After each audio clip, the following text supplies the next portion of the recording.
Peme Siudru Lekshune, Chanchu Drube, Gekin Kunshishin, Tungen de la Drubra, Chingi Loba, Dagi Lona, Chola Chokpa Dan, Chemin Samjurng Emba Shiwa Dan, Chedan Tumbe, Deden Malupa, Bemel Hungi, Drubra, Chingi Lo, Dorna Tingne, Tsera Tamche Dan, Techi Pardu, Neka Tamche Tu, Rese Kyamne Lama Kele Me, Tukche Chingi Dalasi.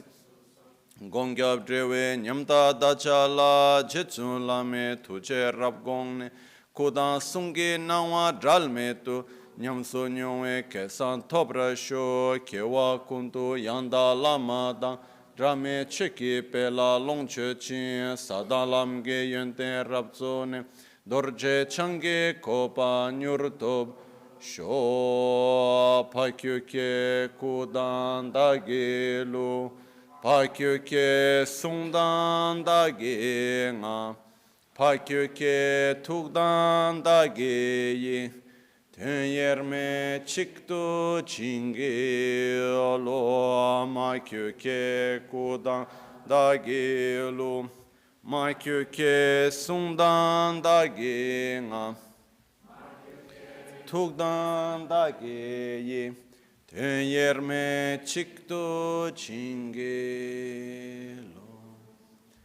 Om Muni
Siamo rimasti.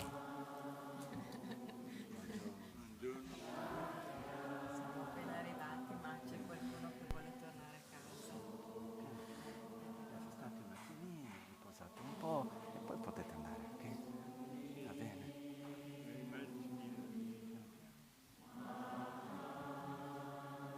Grazie, prego. Shakyamuni so Om Muni Muni Mahamuni Shakyamuni Swaha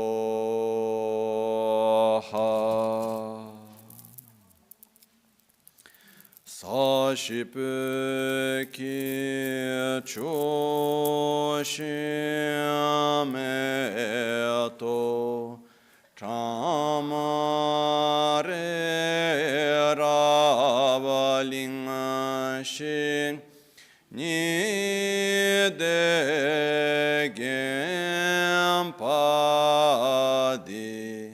Sangye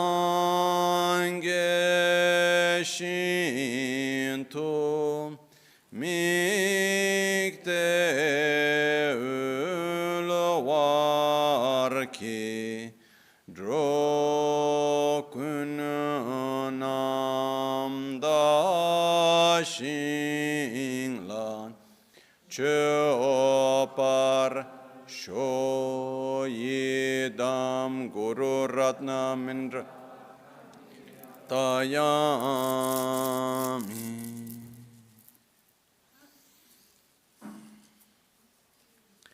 Sangye Chedan Tsoge Chonam La Chancho Pardo Dani Kyapsu Chi Dagi Jinso Gibe Sonam Ki Drola Pinchira Sangye Drupar Sho Sangye Chedan Tsoge Chonam La Chancho Pardo Dani Kyapsu Chi Dagi Jinso Gibe Sonam Ki Drola Pinchira Sangye Drupar Sho Sangye Chedan Tsoge Chonam La Jancho Pardo Dani Kyapsu Chi Dagi Jinso Gibe Sonam Ki Drola Pinchira Sangye Drupar Sho.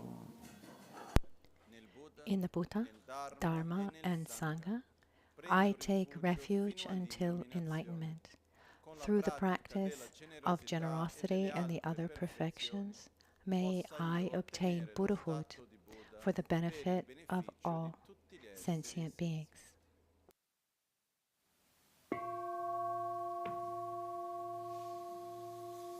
Namo alhai ke dan ludan ne jin ke rubundan da mi ke nam dan rowa kun ke tanam chi sampa tamche ke to dagi cheten to tamche ke to dagi cheten to.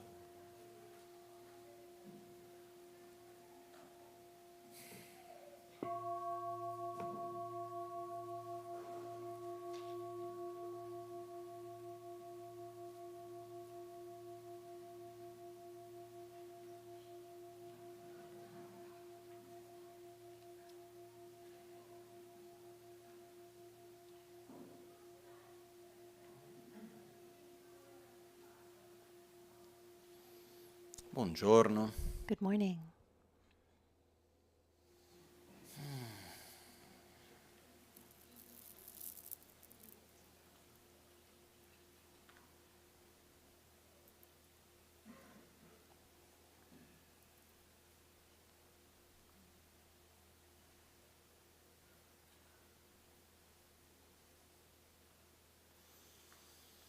Immaginiamo Let's imagine di voler trovare un tesoro. that we want to go on a treasure hunt. We want to find something very precious. We've heard the stories. They say that it can be found. Something very, very precious. Something very important. And somehow we really want to find this treasure, but we've never done it. We don't know exactly where it is. We have a certain idea, but when we go on this treasure hunt, we find ourselves in front of an enormous ocean, and in front of this, and it's said that that treasure is somewhere in this ocean. How can we find it? We can start trying to go every places, look in one place, look in another place, but let's remember that an ocean is vast and profound, and it's extremely vast. And so wherever I go, it's also very, very deep. So where is this treasure? I know that I want it, and the probability, as I'm looking a little here, looking a little there, and I can't find it here, I can't find it there. I can find things that look like the treasure, but they're not actually the treasure. And this is a little bit what happens when we want to find this treasure. And in very simple words, we can call this treasure inner peace. And we could also call it more traditionally nirvana. When we get out of this cycle of samsara, we can call it in many different ways. But at the depth of our being, we want to be well and we don't want to suffer. This is what we all share. And we're looking to see how we can find this treasure. Generally, it's not a new research. I mean, just in this life, without talking about past lives, since birth, we've been trying to avoid suffering and trying to get pleasure.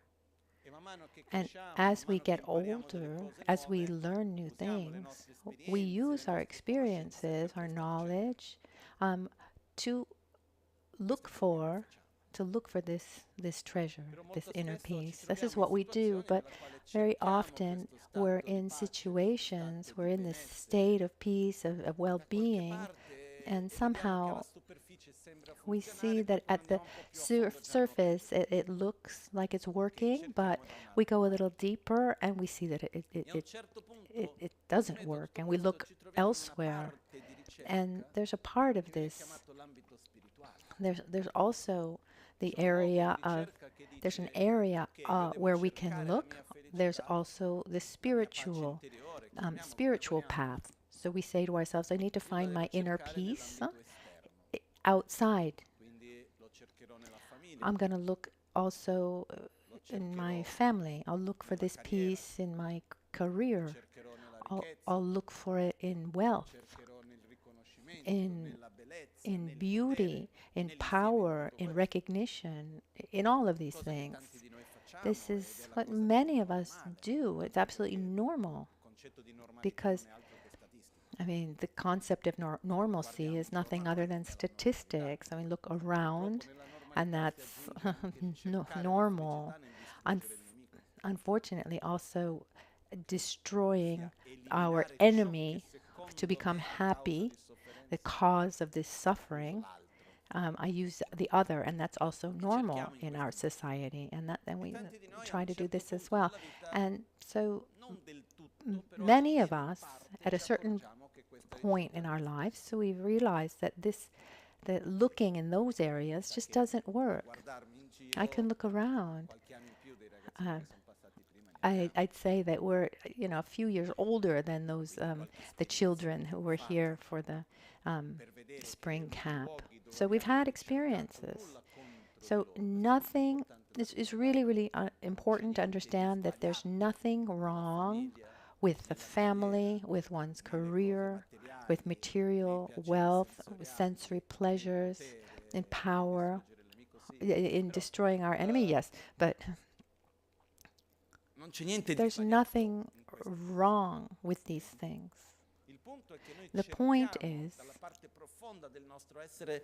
Da qualche parte c'è una speranza. deeply within us, there's some kind of hope. There's this hope that it actually is possible to be well. A me mi viene in mente I think about as a child, when I was maybe 8, at 12 years old, I went to live in India. And before, I loved video games. And at the time, there was the Mario Brothers, and there were. So you do something, it doesn't work, game over, you try again. And that thing, like, okay, it didn't go well, let me try again. I didn't manage, I try again. Just sometimes in our life, it's as if we try to be happy in a certain way, it doesn't work, but somehow there's this inner voice that says, try again, somehow you're going to manage. So it's not after 3 times game over, we turn it off and say that it's not possible. No, we keep trying again and again, and in many, many different ways. in questa nostra ricerca Along our search, at a certain point, we get to a place that there's a part of this ocean, a part of this search, where we see that our inner peace, our joy, our sense of well-being and overcoming suffering, we see that it just can't depend exclusively on external circumstance. It depends also on our inner conditions. We are a main character in our lives. No one is able to live anything independently of oneself. Talking with the kids, maybe it's a little bit older than the ones who came by this morning. So explaining this, I've asked them, have you ever seen a stressed out adult? Most of them say yes. Has it ever happened to see that stressed out adult that says that they're stressed because of work? Yes. Has it ever happened that you've seen that adult on vacation and that adult is also stressed on vacation? Is that because the vacation is stressful or because the person is stressed? So without a shadow of a doubt, they say because the person is stressed. So what happens is we can't live anything independently from ourselves. And if we are not well, we bring that malaise wherever we go. If I put the glasses of anger on, I'll see anger everywhere, or sadness, or resentment, or a sense of inability, whatever it is. I'll bring that with me. And at a certain point, many of us, we say, okay, I try to look for my happiness, not outside, but also somewhere else. And generalize, we call that a spiritual context, spiritual path.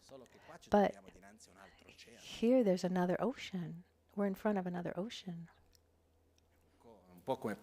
Like I go from the Pacific Ocean, now I'm in front of the Atlantic Ocean. Now what do I do? Mi sa che nell'altro. So, okay, now I'm in front of this ocean. Where am I supposed to go? Let's say at a certain point along this search, we find the Buddha's teachings. Now where do I go? If I were to give you all of Buddha's sutras, let's remember that sutras are the transcriptions of the teachings that Buddha gave. Because when Buddha was alive, he didn't write anything down. He traveled a lot on foot, and everywhere he would go, he would meet people. And most of the time, someone in that meeting would ask a question. And on the basis of that question, Buddha would give an answer. What's interesting is that the people of the time, we're talking about, some people say 2,000 2,500 years ago, some say 2,800 years ago, doesn't change much for us, but let's say the people of the time, they had an amazing ability to remember. And when he left his body, his main disciples met and they had a kind of conference and they started saying, okay, what did Buddha say to you? What do you remember? And each one sat on a kind of makeshift throne. They used their yellow robes, one on top of the other, and they would sit down and they would say, one day I was in this place and this, that, and the other person was present. This person made and asked this question and Buddha answered like this. So the Buddha's answers normally start with what in Tibetan is. So one day I heard, I was in that place, and this person, that person, they were present. About 300 years after the death of Buddha, his disciples, his practitioners, the ones that were following his path, they started to realize that the versions of the stories didn't always match. There were versions that were a little bit different, and that's when they decided to write them down. This morning, I read something that really touched me. This is a very quick side note. It was a story where someone comes and he was talking about how important, the importance of the invention of writing. It's through writing we can actually fixate memory, transmit information from generation to generation. We can increase our knowledge.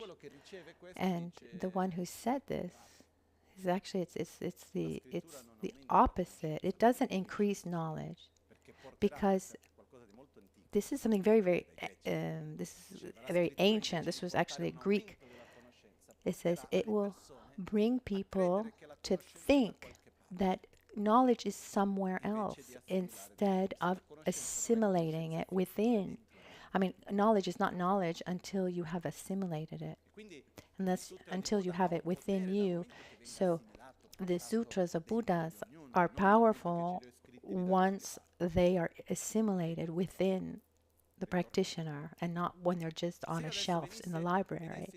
So coming back to what we were saying, if I were to give you all the sutras of Buddhas, let's even say translated into your language, Italian or English, there are thousands of volumes. There's a perfection of wisdom that talk about the correct view of reality. So there are mainly three versions. There's one of it's 100,000 verses. The middle version is 25,000, and then there's actually a 10,000 verse version, and then the 8,000 verse version, and then the essential one that we know as the Heart Sutra. And there are so many other sutras. I'm quite convinced that if I gave all the sutras to you, not just you, if I gave them to anyone, you would be in front of an ocean and you would say, and now what do I do? Where do I start? You read so much, you have so much information, but at the end of the day, what am I supposed to do with all this information? And also the Buddhist sutras were written in such a language that's very far from our reality. Many of these sutras have, they repeat themselves. It becomes incredibly boring for most of us, I'd say. And they're difficult. They're really difficult to understand, to read and understand. But even in Tibet, it was like this. If we took a monk who lived in a monastery in India, who spent his life studying Buddhist teachings, if you give him a sutra, he would have trouble. So there are many, many beautiful things, but we wouldn't know where to start. Where, I mean, we're looking for that treasure. So our objective is not about being experts in Buddhism. So how can this treasure help me in my life? How can it help me find my inner peace? And how can I help other people find this inner peace? And here we have the enormous good luck to have had in the past people who not only had the ability to really know and navigate this ocean, find how to reach that treasure, and they're also able to give us that map, transmit that map. Masters who had the ability to know the essence of Buddhist teachings and have been able to translate them in an accessible way for us. Also, because I ask, among all of you who are here, who's able to dedicate 25 years of your life to study? And I don't mean just like a weekend here and there. I mean 6 days a week, 11 days, 11 months a year, 12 hours a day. I don't think that there are many of us who have that level of availability. But on the other side, we want to do something that will really help us get close to this treasure. And one of the greatest masters who is the great Lama Tsong Khapa. Lama Tsong Khapa is this master. Here is represented to my right with the yellow cap. He lived in Tibet in the 14th century. As a child, he was seen as a special child. He had about a year. He was about a year and a half years old, and at the time, the most important Lama of the area, the Karmapa, he went to his father and to his mother and said to them, "Your child is special. Can I educate him?" And they said yes. And that doesn't mean, can I put him in my school? It means give him to me. You say goodbye. You see him every once in a while, and I'm going to teach him. So they gave him, their child, to the Karmapa. So he became his formation, his schooling, when he was a year and a half. And it's said that at 3 years old, he gave his first teachings. When I first read that, I thought, oh, just that's a huge Tibetan exaggeration. So the Tibetans in general have this tendency. For example, there's a master this master in the Indian biography is written that he lived to be 90, but if you look in the Tibetan biography, he lived to be 900. They added a 0. So sometimes, once I was reading, once I was actually reading a book, it had nothing to do with any of this. It was a book about the various mathematicians on the prime numbers, with these mathematicians who had made important discoveries and theorems. And there was a story of this one mathematician who, at 3 years old, was correcting his father's books. He had a store, and he was correcting his accounts. So why can't Lama Tsong Khapa be teaching at 3 years old? So Lama Tsong Khapa actually means he who comes from the land of onion. Actually, the master of the land of onions. Losan Drapa is his full name, because in Tibet there was this tradition, this habit of to call the masters not by name, but where they actually came from. So there would be Lama. So maybe the Lama, it would be like the Lama from Naples, the Lama from Milan.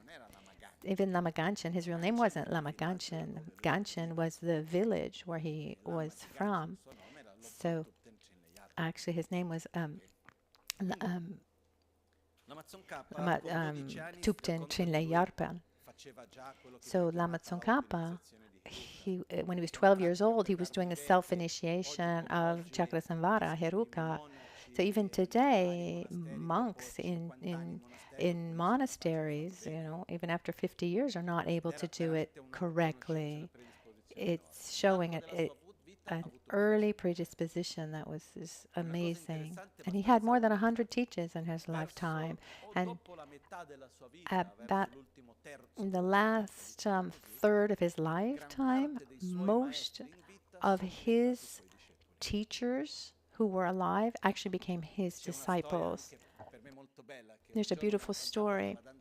Once Lama Tsong Khapa was giving teachings on the correct view of reality. And as he was giving these teachings, he had become quite well known in Tibet. A master from the gelugpa tradition came to see. There was no gelugpa yet, because that was founded later by Lama Tsong Khapa. So this master arrives. Imagine we're sitting here and someone arrives, but he comes in with his hat on. And at the time, even more than today, it was a sign of power and importance. So he goes towards the throne, and Lama Tsong Khapa moved over, and he sat down next to him. And Lama Tsong Khapa welcomed him. He started teaching. He kept on teaching. At a certain point, he takes this master. He takes off his hat. He starts to curve. Then little by little, he gets off the throne. He made three prostrations, and he became his disciple. That's actually Kiabje Rinpoche on the right side, looking towards him on the right side. They say that he was really quite strong nature. He wasn't so kind. So he's always depicted a little wrathful. So Lama Tsong Khapa had this enormous ability to know the teachings of Buddha. He says, Hama. This proverb in Tibetan says, okay, if you don't know something, ask Bhutan. If you have a doubt about something, ask Lama Tsong Khapa. There was a master called Bhutan Tamche Chenpa, and he had written like 100 different volumes. He had written about absolutely everything. He would write 4 books at the same time. He had a little stupa, and he would make a circumambulation around the stupa, and he would leave a scribe at each corner. And as he would go in front of this attendant, he would say something, and then to the next he would say something else. And he was writing 4 books at the same time. So it's something, he had an enormous knowledge. So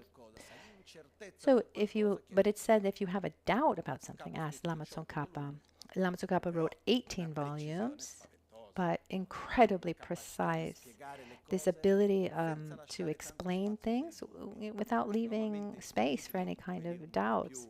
Normally, books on philosophy, for his technique was he would first make reference to Buddha said like this in this sutra, or Nagaru, all the masters, important masters before him, Nagarjuna, Chandrakirti, and he would explain them this concept, and then he would say, some say like this, but then he would say, then others may say like this.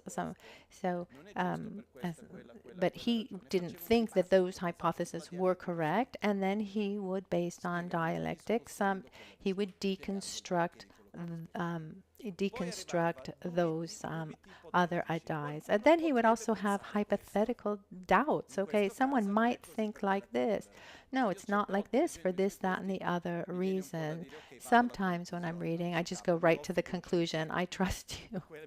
So I just need that half a page and the other 20 pages before the conclusion. They're beautiful, but I trust you.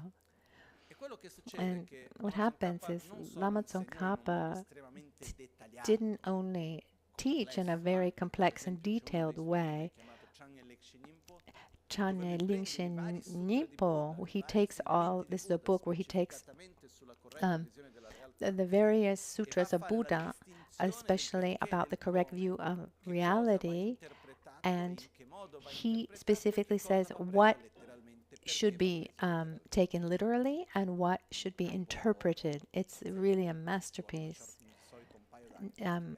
Normally it takes a couple years to study it. In the middle of all this, one day Lama Tsong Khapa, he writes a letter to one of his disciples, Sawa Nawan Chak. And there are 14 verses in this letter where Lama Tsong Khapa says to him, okay, this is the essence of the path, like giving the secrets to find that treasure. I give you the essence. You don't need to go everywhere. I'm going to give you the key that you need. This key, Lama Tsong Khapa says that he had received it from Manjushri. Manjushri is the Buddha, the emanation of wisdom. The Buddha of wisdom, one of the, is also as a bodhisattva, was a disciple of the Buddha. At a certain point, Lama Tsong Khapa says that he had visions of Manjushri. At the beginning, he wasn't trusting these visions. He thought, well, maybe it's my own mind that is playing tricks on me, or maybe it's a spirit that's trying to take me away from the path. So first he asked really difficult questions, but to which he knew the answer, and he found perfect answers. So normally, when you read these questions, they're difficult even just to understand the question. At a certain point, okay, so it's not any kind of spirit. Whoever knows how to answer these questions correctly, it has to be someone. And then he asked questions to which he did not know the answer. And the answers really opened up his mind, gave him understandings that he didn't have. And so he really believed. And Manjushri then becomes his main guide. And at a certain point, but actually before, his masters become his disciples. Even the actual the prayer to Lama Tsong Khapa that we call, the Mimet Sewe, etc. First, it was written by Lama Tsong Khapa to Jetsun Randawa. He was praising his master, his guru, but then became his disciple. They had this reciprocal relationship. But Jetsun Randawa, he says, I'm not the jewel of the crown of Tibet. And so he rewrote it with the name of Lama Tsong Khapa and then offered it back to him. So Lama Tsong Khapa, as it's told us, so he received from Buddha Manjushri these teachings that he wrote down to Tsawa Lawan Chak. So these teachings are called the three principal aspects of the path. They are actually a key on how to navigate this ocean, where to go specifically to find your treasure, what you need to do. As the great master Atisha represented to my right, in the red hat, to your left, he's the Indian master of the 11th century, but then he brought Buddhism to Tibet in a second time, and he said, during the day we're distracted, at night we sleep. The objects of knowledge are many, and soon we're going to die. So let's be truthful. How much time do we actually have to dedicate to our spiritual path? 8 hours a day? 7 days a week? No. Noi siamo abbastanza occupati, We are anche giustamente, busy. per dire, non è una critica, I mean, it's not a criticism. We're very busy with our own survival, with work, with our family, with pleasures, with desires, aversions, etc. Life goes on, life passes. So we need a path che sia that is semplice da capire, simple to understand, diretto, direct, e che possiamo and that applicare we nella can nostra vita in ogni apply ambito. in every corner of our life. Perché c'è un concetto Because there's a fondamentale, fundamental concept che è quello che il that luogo di the, partenza più vicino the, per arrivare da qualunque parte the, è dove noi oggi già ci troviamo. the, A me mi the viene in mente il luogo quickest, in cui io vorrei andare in questo momento, sarebbe vorrei andare a the nearest point, per me uno dei luoghi più speciali che sono mai the nearest point to where we want to go sì, però sarebbe più facile se is where we are. So, for example, if I want to go to Borobudur, we say, oh, it would be easier if we were in Singapore or if we were already in Jakarta. But I'm here in Albagnano. So if I start planning a trip to get to Borobudur starting from Singapore, no, I need to start planning my trip from where I am. I mean, I can buy a ticket, but if I don't know how to get to the airport, so the closest point to get to our destination is where we are now. And the fastest path is the one that I'm able to go on. This is also very important. The image that comes to my mind is, let's say that I want to climb a mountain, and there's a path that goes, a very slow path. Little by little, it's going to take me to the summit, maybe 2-3 weeks of walking. And then on the other side of the mountain, there's just a cliff that I can climb, and in 3 days I can get to the top. What's the fastest path? The 3-week walk or the 3-day climb? It really depends. For me, walking for sure.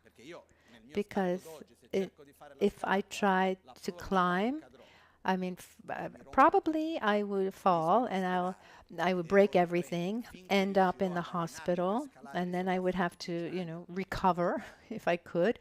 And then, so it would take years and years to learn how to climb a cliff. This is something I also learned with Italian bureaucracy. There's some paths that seem very, very long, and you think, oh, it can't take that long. And there's this tendency to look for shortcuts. You look for the shortcut, but then you're back to the beginning. So better just start right away. The sooner you start, the sooner you'll get to your destination. Anyway, so the fastest path is the one that I'm able to do. We're not asking about the fastest path in general. We're asking, we're reflecting for ourselves. This said, we need not to be Buddhist. It might seem strange, but I don't care if you're Buddhist or not. It's not a question of belonging to a religious group. No, we're looking for our treasure. We're we're beginning a path to be so that we can be part of the solution and find this well-being for ourselves. When I look around, there are many, many things that I just don't agree with, many situations that I'm sorry about. But when I go and look at these situations, where do they come from?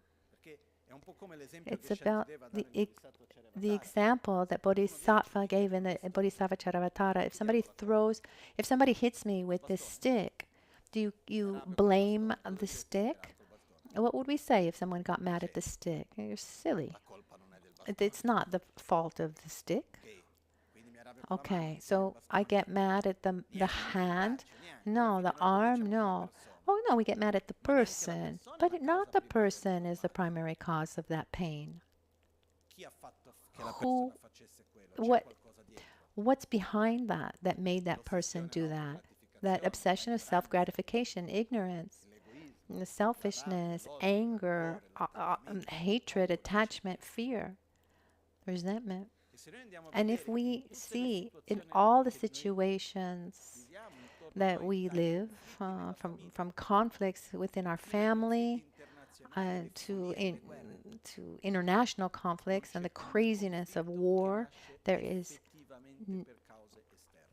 no conflict that actually arises from some external condition. No, they come because of our ignorance, our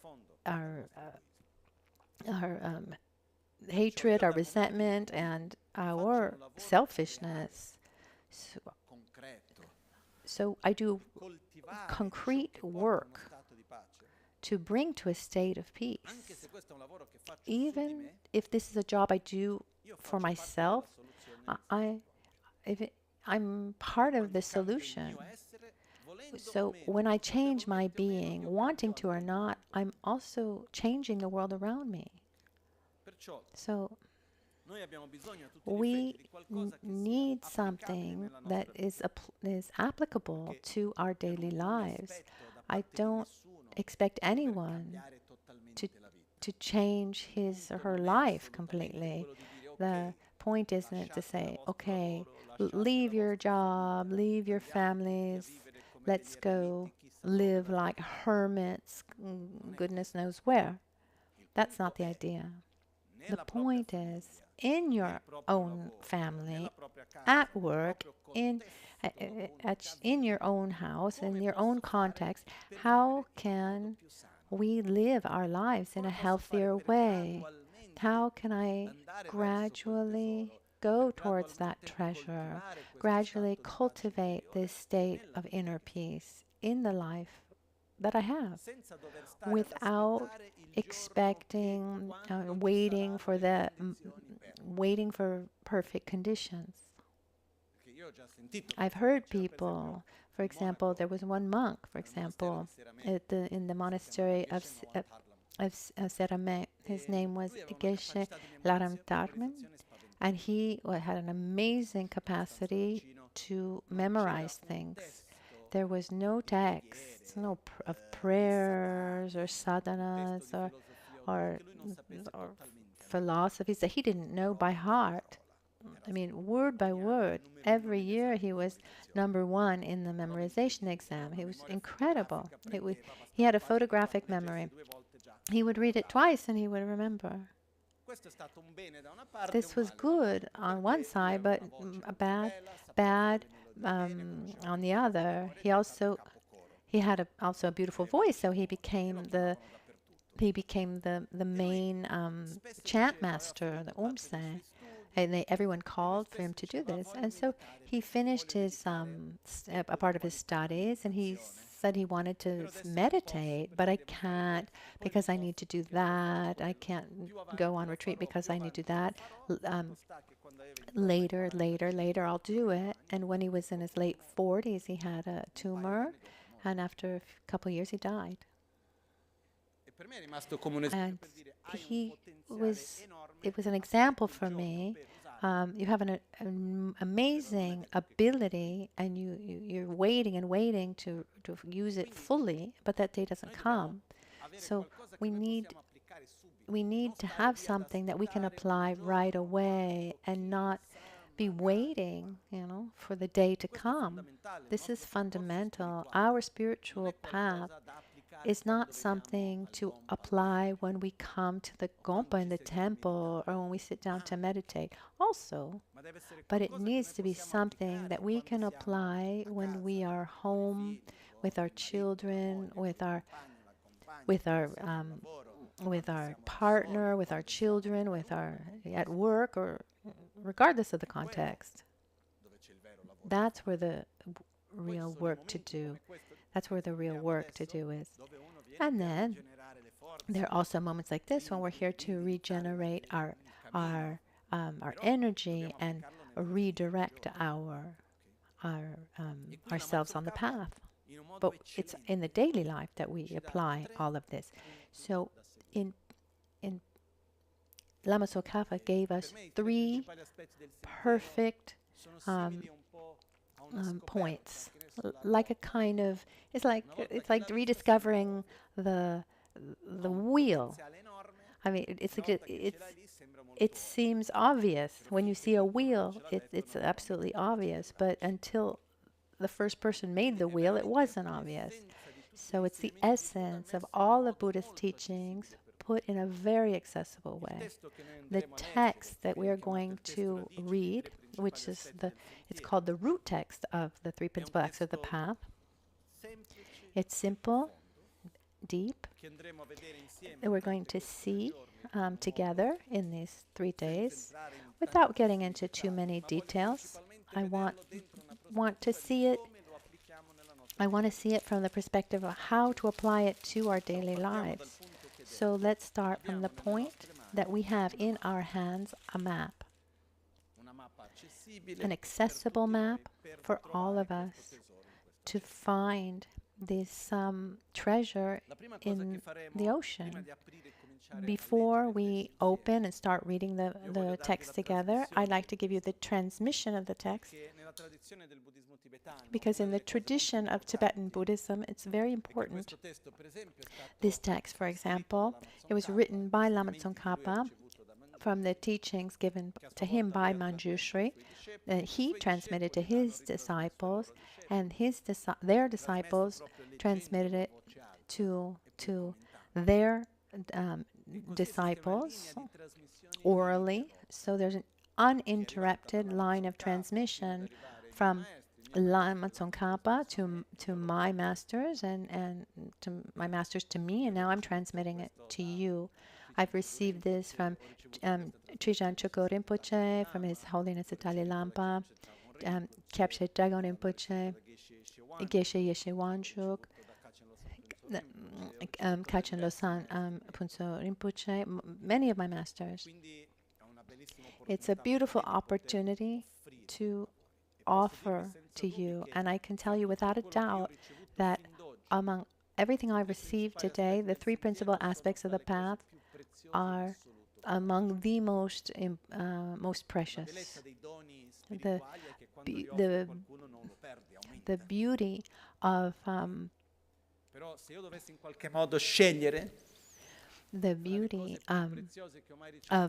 spiritual gifts is that the more you give, the more they grow. So, but if I have to choose, it's between the 3 principal aspects of the path and self-healing. I mean, it might seem like a very short book, just a few verses, but it's worth volumes and volumes. So first, I'll give you this transmission in Tibetan. Imagine above me there are my masters and their masters, all the way to Lama Tsong Khapa. And from the heart of Lama Tsong Khapa, a flow of light and nectar goes from heart to heart, from all the masters all the way to my heart, and from my heart to yours. Generally, my experience is that the texts that I've read and studied, after transmission, there is a lot more clarity. So also following the tradition, I'll give you the transmission. And just listen. I'll do it in Tibetan first. It was actually written in Tibetan and transmitted generation after generation. And then we will do a transmission. We'll do a reading in this case in English. Lamso namsum ge tsawa shukso jetsun lama namla chatse lo gyawe asora gunge nimbo don gyase damba namge ngabe lan kalden dardo namge junga de jidrni jinda ge jebraja kanda sibe de lama jashin del jordon ya chajir tsumba ye gyawa gebe lamla yidempe Kalden Teda Tangwen Yigin Yunam Dange Jung Mebrasi Zoyi Dendre Denir Shiwe Tamela Sila Kamba Yikan Lujena Kune Chinjir Tomarnge Junse Deljura Nyeka Tsela Lome Pa Yila Kombe Tsedina Shedo Lindre Milo Korwe Dungena Yanya Sambe Chimena Shedo Tedar Kombe Korwe Punzola Yimen Keji Samyam Ikeshin Ninzen Kundo Darpa Tenir Lo Chunga Dezenge Junke Bala Nge Jundeya Namda Simgeki Simba Mena Lame Janjoki Punzo Dewe Gyuro Migurwe Lodenamge Janjo Simjoki Shura Jowo Shi Gyunge Gerdoga Legi Chingwa Dambodam Danzen Chagi Trawe Buksutsu Mari Mimbe Mangchen Kuneti Mime Sibra Kishin Kewaru Dunge Sumgi Gyunje Mebana Negab Dindra Gyurwe Manamge Anzo Samne Simjoki Barzo Nilo Tope Sherami Denange Junjanjo Simla Kumje Kyan Sibe Tsawa Chubra Minube Techir Dindre Tope Tablabe Kanshe Korde Chonam Damjegi Gyunre Namya Luwa Medonshi Migbete Kanyi Kunshi Ba Tenye Sange Gebe Lamla Shu Nawa Dindre Luwa Meba Dan Tomba Kelen Tralbe Kolwani Jisi Susur Nawa Desetu Tadon Tube Komba Tokpa Me Namshe Rejo Mebar Chikchado Dindre Milur Tongwa Tsamnine Ngeshe Yugi Zindan Kunshina Teze Tawe Cheba Tsobala Sheanawe Yoda Sewa Dan Tombe Meda Seshin Tombani Gyudan Rebo Charwe Tarzin Tawe Choparam Yiguro Dedarlamge Tsowa Namzunge Nenamrange Jishin Tobetse Emba Tende Tsunjo Tobgene Tengi Dumanur to Trob Shepo Sheba Dini Mondo Tebeke Lolo Sandrabe Pegi Tsago Ngawan Trabala Damba I tre principali aspetti del sentiero. The three principal aspects of the path, written by the great Lama Tsong Khapa, Tsongkhapa.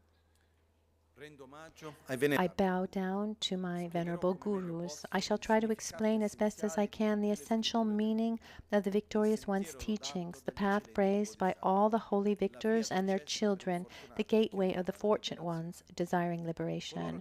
Those who are not attached to the pleasures of samsara, those who strive to make this life of freedom and endowments meaningful, who entrust themselves to the path pleasing the victorious ones, these fortunate ones listen closely. Without a completely pure renunciation, there's no way to pacify the attachment that seeks pleasurable effects in the ocean of samsara. Also, by craving for cyclic existence, embodying beings are continuously bound. Therefore, seek renunciation from the beginning. Freedom and endowments are difficult to find, and life is short. By gaining familiarity with this, attraction to the appearances of this life is eliminated. By thinking over and over again that actions and their effects are unfailing, and repeatedly contemplating the miseries of cyclic existence, the attraction to the appearances of future lives is eliminated. When, by having trained in that way, there's no arising, not even for a second, of attraction to the excellences of cyclic existence, and day and night the intention seeking liberation, then the thought of renunciation has been generated. Even if renunciation has been developed, if one hasn't generated the pure bodhicitta, it will not become the cause of the perfect joy of unsurpassed enlightenment. Therefore, the wise generate the supreme mind of enlightenment.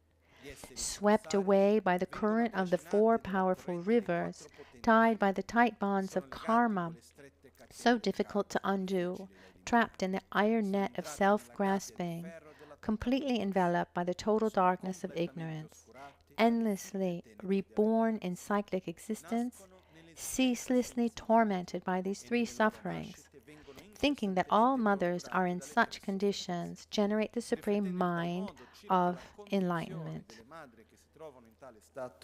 Genera la suprema intenzione altruistica di divenire un risvegliato. Without the wisdom realizing ultimate reality, even though you have generated renunciation and bodhicitta, it's not possible to cut the root cause of samsara. Therefore, strive intensely for the method to realize dependent arising. Those who perceive the inevitable nature of cause and effect of all phenomena of samsara and nirvana, and thus totally destroy the grasping mind's object of perception, have at that time entered the path pleasing the Buddhas. As long as the two realizations of appearance, or the infallibility of interdependence, and that of emptiness, the freedom from assertion, are considered separate, there is not yet the realization of the thought of the capable one. when these two realizations exist simultaneously without alternating, and merely seeing the infallibility of interdependence completely destroys the way all objects are apprehended as truly existent, then the analysis of the ultimate view is indeed complete. Furthermore, appearance eliminates extreme of existence, and emptiness eliminates the extreme of non-existence. If you realize how emptiness manifests in a manner of cause and effect, then you will not be taken by wrong notions holding extreme views. In this way, when you have realized the crucial points of the three principal aspects of the path, seek solitude and generate the power of enthusiastic effort. You will quickly accomplish your final goal, my child. This text was written by Lama Tsong Khapa, Tsongkhapa.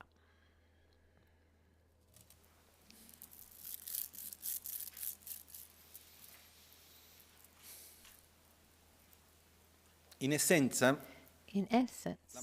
Lama Tsong Khapa, it guides us in these three principal aspects.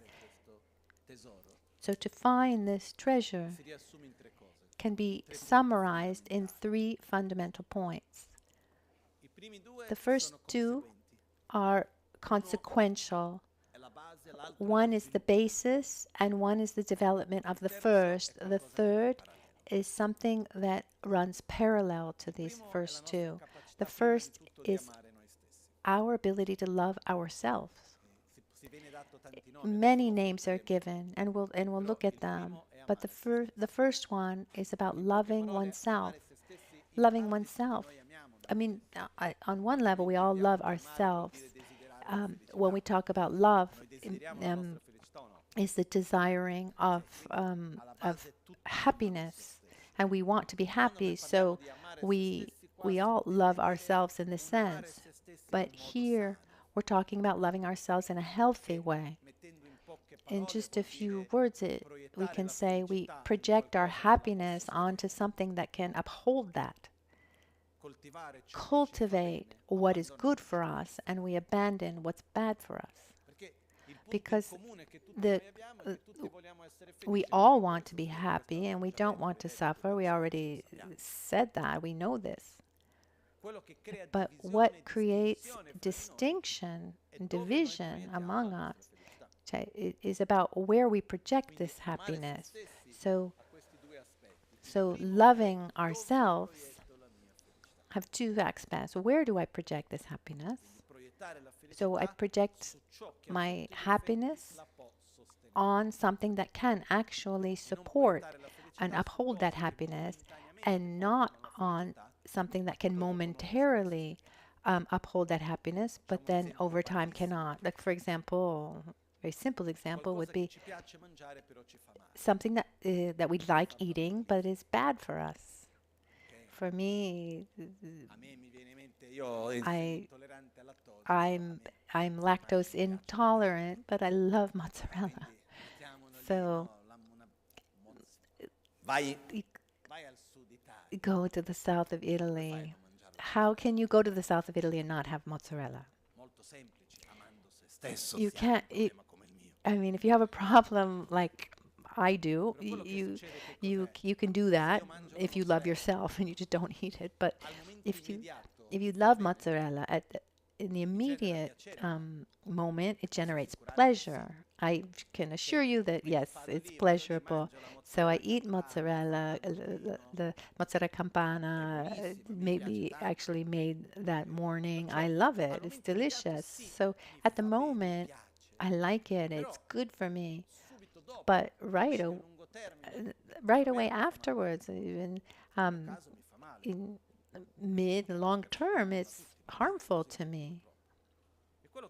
And so what happens, if I love myself,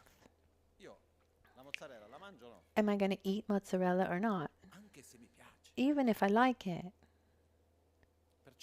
So on this first level of loving ourselves is It's not immediate.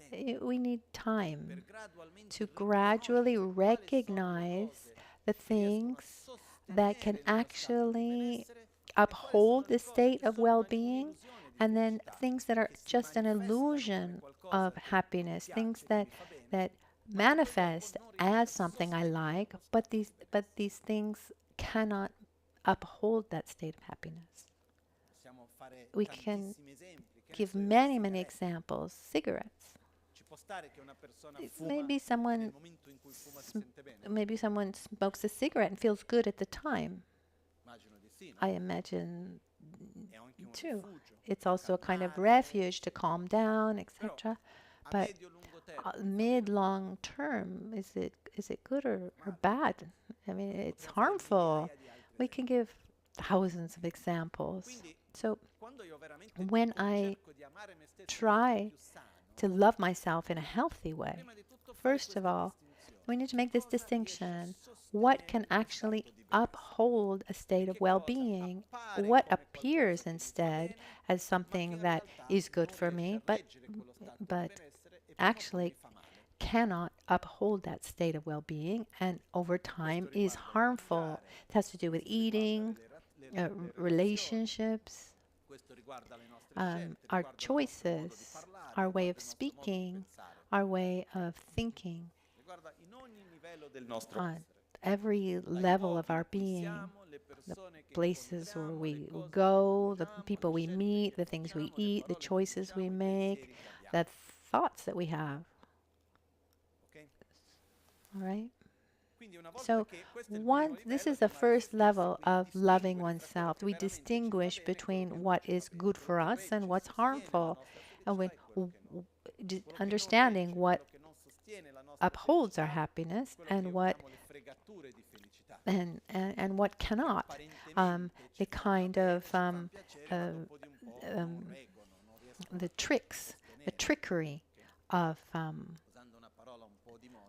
trickery of happiness. Let's say it's a non-sustainable happiness. So we're looking for a sustainable happiness. Let's use a modern terminology, modern language. The second one is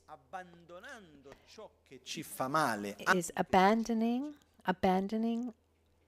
what is bad for us and cultivating what is good for us even when we don't like it. This is very clear, the second level. We can spend days and days going into details, but this is basically what loving oneself means.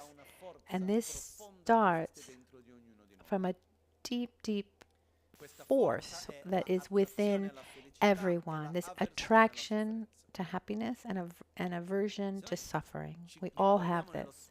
If we looked in the mirror and we tried to see on the deepest part of our being, each one of us can find a place where there's a strong attraction to happiness and a strong aversion to suffering.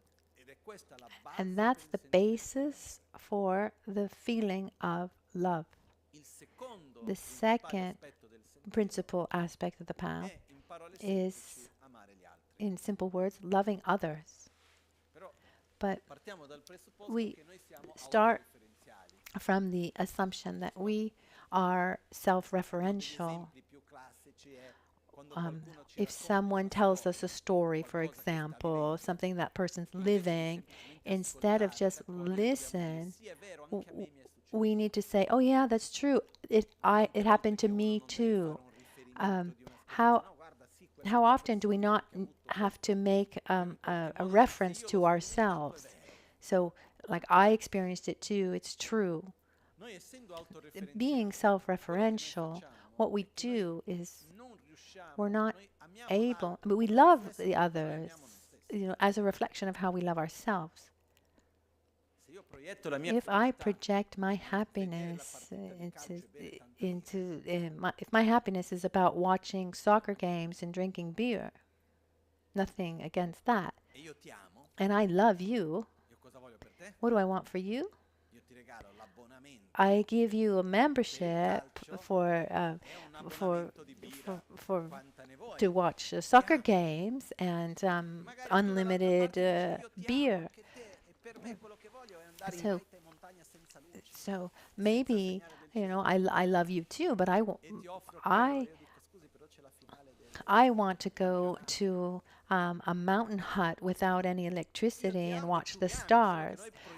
So I plan a trip like that for you. And you say, oh, that's nice, but there's the final of soccer. So what we project for ourselves, we imagine that is good for the others. If my happiness is based on having money, what do I want for you? I want you to have money, etc., etc. So loving others doesn't come in parallel or in opposition to loving oneself. Loving others in this context, we call it bodhicitta, and tomorrow we'll talk more about it, is the evolution of loving oneself. It's not possible to love it's not possible to love others if one doesn't love oneself. We love others as a reflection of how we love ourselves. So these two first aspects of the path are consequential. One is an evolution of the other. First, we love ourselves to then be able to love others. In other words, if we want to be a little bit more precise, we love others in the meantime, but as a reflection of how we love ourselves, the more I'm able to love myself deeply, the more I'm able to love others deeply. In other words, loving others is when we're able to take this attraction to happiness and aversion for suffering, and we direct it to others. We include others. So the best way to summarize loving others is it's as if saying, imagine we're in front of another and we say, your happiness is as important to me as my own. Your suffering is as important to me as my own. It's love and compassion. So loving others doesn't exist in opposition to loving oneself. It exists as an extension, as a more mature level of loving oneself. So we love others without excluding ourselves. We are just also including others. That's the second fundamental step. And tomorrow we'll go into more detail about this. The third principal aspect of the path, which goes in parallel, it can also be consequential, is called the correct view of reality. And the main point here is that whether we are aware of it or not, we all live within our own paradigm. We live the world through filters, and within these filters, there's the education that we received, are the experiences we've had, different storylines through which we live the world, and many of these stories we have inherited from our parents or the social cultural context in which we were raised, and we live the world through these filters, through our worldview. This worldview, in our ignorance, is that our view, we think what we live, we don't think that we're living it through the filter of our worldview. We think that this is reality. And so the key here, and this third point, is to find a way to develop a view that is healthy and coherent. So that corresponds to reality. In just a few words, and the day after tomorrow, we will look specifically at this, guided by Lama Tsong Khapa. We live in an impermanent reality. So it's incoherent to live in an impermanent reality as if it were permanent. And wisdom instead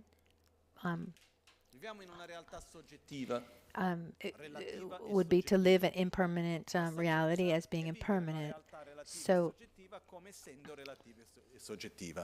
wisdom tells us that our reality is subjective and relative, and so living it accordingly is wisdom. Living it as being objective is ignorance. So we'll go into details on this, but if we were to summarize, to define these key points, they can be summarized in loving oneself, loving others, and having a coherent view of reality. These are the three key points to uphold a path to find peace, balance, harmony with ourselves and with others. Now, let's be guided by Lama Tsong Khapa. And let's start from the first verse. And if you don't have the text, I invite you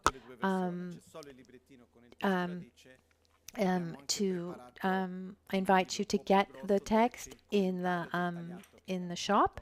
There are two. There's this small booklet with just the root text, and then there's also the larger booklet with the teachings, with a commentary. So it starts with Chetsun Lama Namla Chatselo. I bow to my venerable gurus. Here, there's a fundamental point. Lama Tsong Khapa begins by praising his masters. And what does that mean? What I'm about to explain to you is not something that I've invented. It's something that I have received from others. What I do here is nothing other than I offer to you what I have received, that I've chewed up a little bit. I've chewed up and digested a little bit for you, and then re-offered to us. But Lama Tsong Khapa, he doesn't begin by saying, I discovered the most important thing and now I'm going to tell you about it. No, I bow down to my venerable gurus. I offer you something that I received from them. So shows us something very important, that along our spiritual path, the basis for that path to come about is a human relationship. It's a place of trust, because this faith and this path is not something we can do right away. It's individual, and nobody can walk on our behalf. But I can't go to an unknown place without being guided. The example given is if I'm blind and ignorant, I need to give my hand to someone who has the eyes wide open so that I can be led. Once, it was very touching. I was in the south of India, and I had gone with my father to Chusan. It was his Tibetan teacher. He was a few kilometers away, and we went, had dinner at his house, and coming back, it was dark, and those little taxis, those little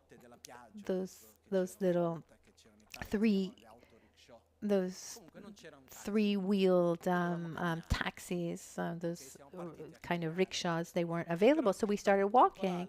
But actually, you could go straight line, but it was in the middle of a cornfield. And it's difficult during the day, but at night, without a flashlight, it was very, very difficult to find our way. So we were there, and at a certain point, a farmer, an Indian farmer arrives. It didn't. He spoke only the local dialect of Kajak, not even Hindi or Tibetan. He understood, and he said, "Come with me."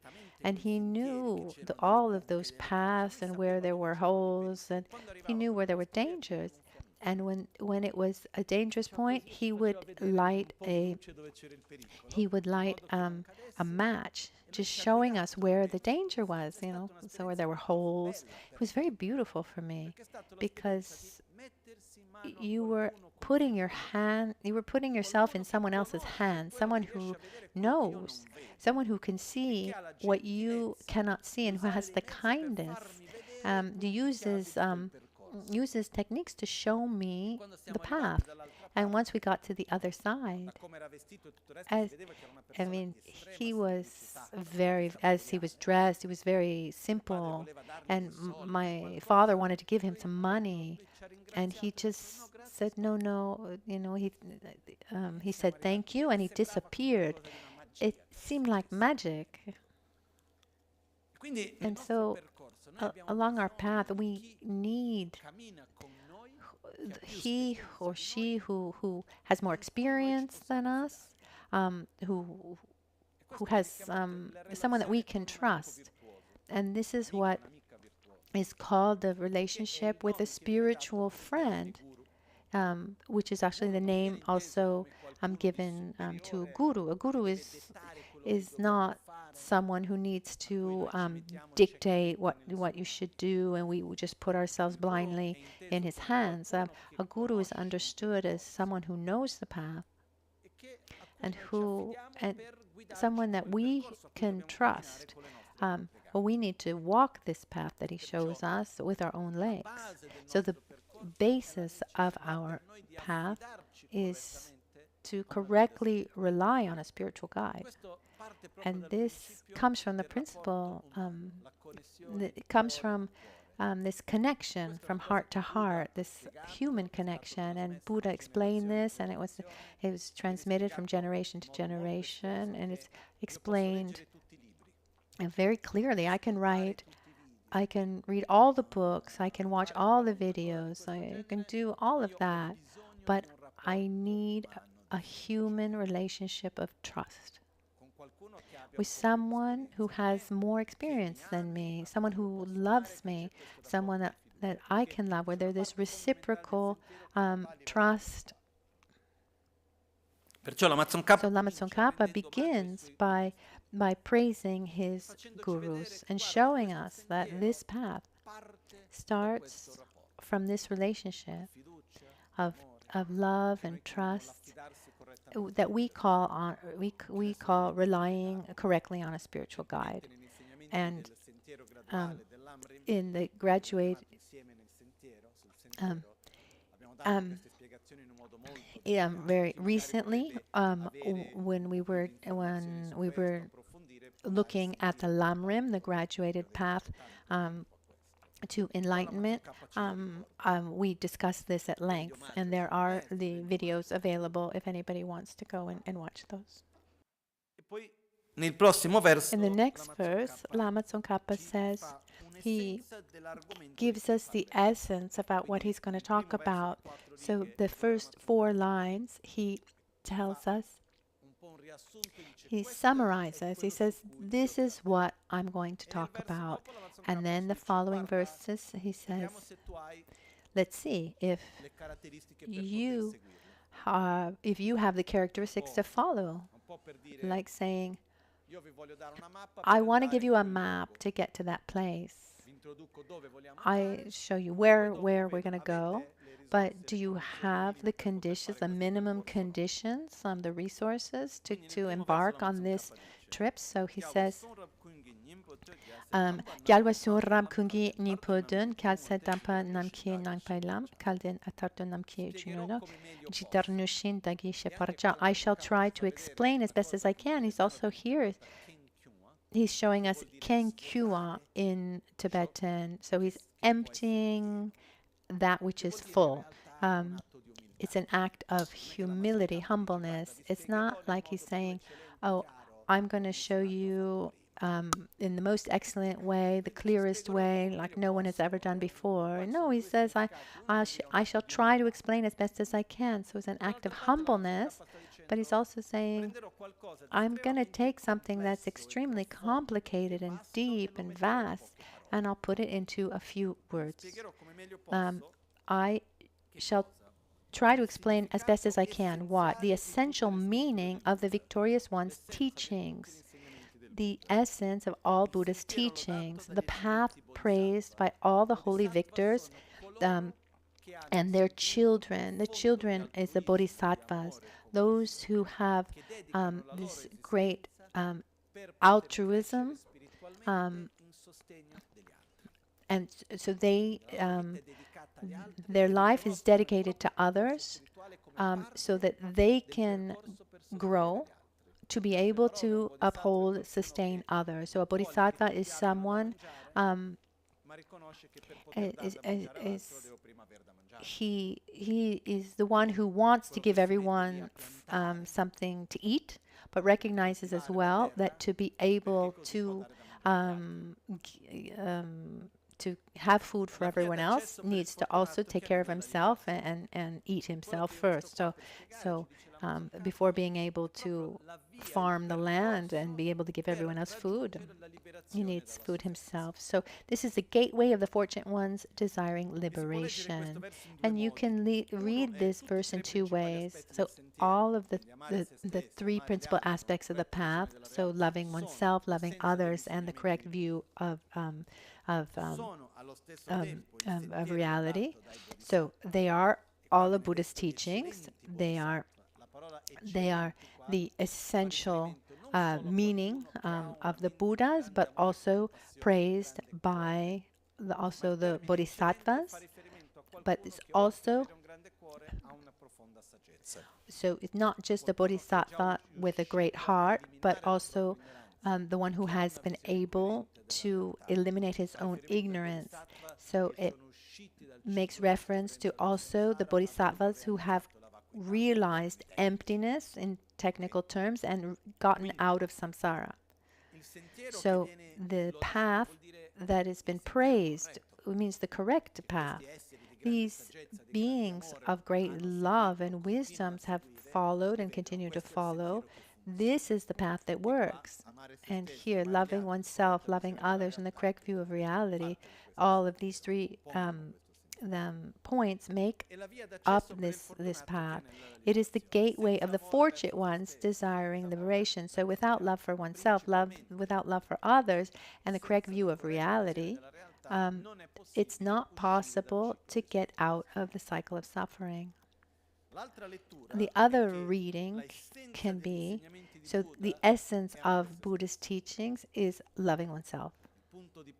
The starting point is from oneself, and the path praised by bodhisattvas is loving others, and the gateway, the gateway for liberation is the correct view of reality. So, because it's not possible to get out of suffering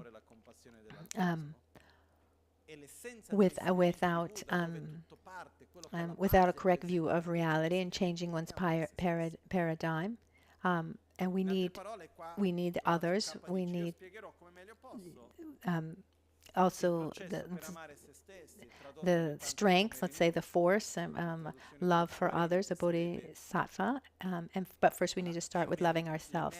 So this ability to get out of suffering is to find happiness, loving others, the state of compassion and love and altruism,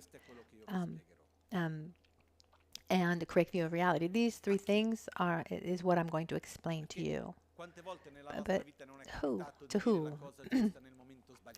How many times does it happen in our life? We've said the right thing to the wrong at the wrong time. I mean, does that work? Or you say the right thing to the wrong person? For example, I say to you, 계란 속이 로단 튠바지 마중아이네. 네 가츠 람나다 말람나 그냥 핑기 말와. 이걸로 됐다. I told you, I said it.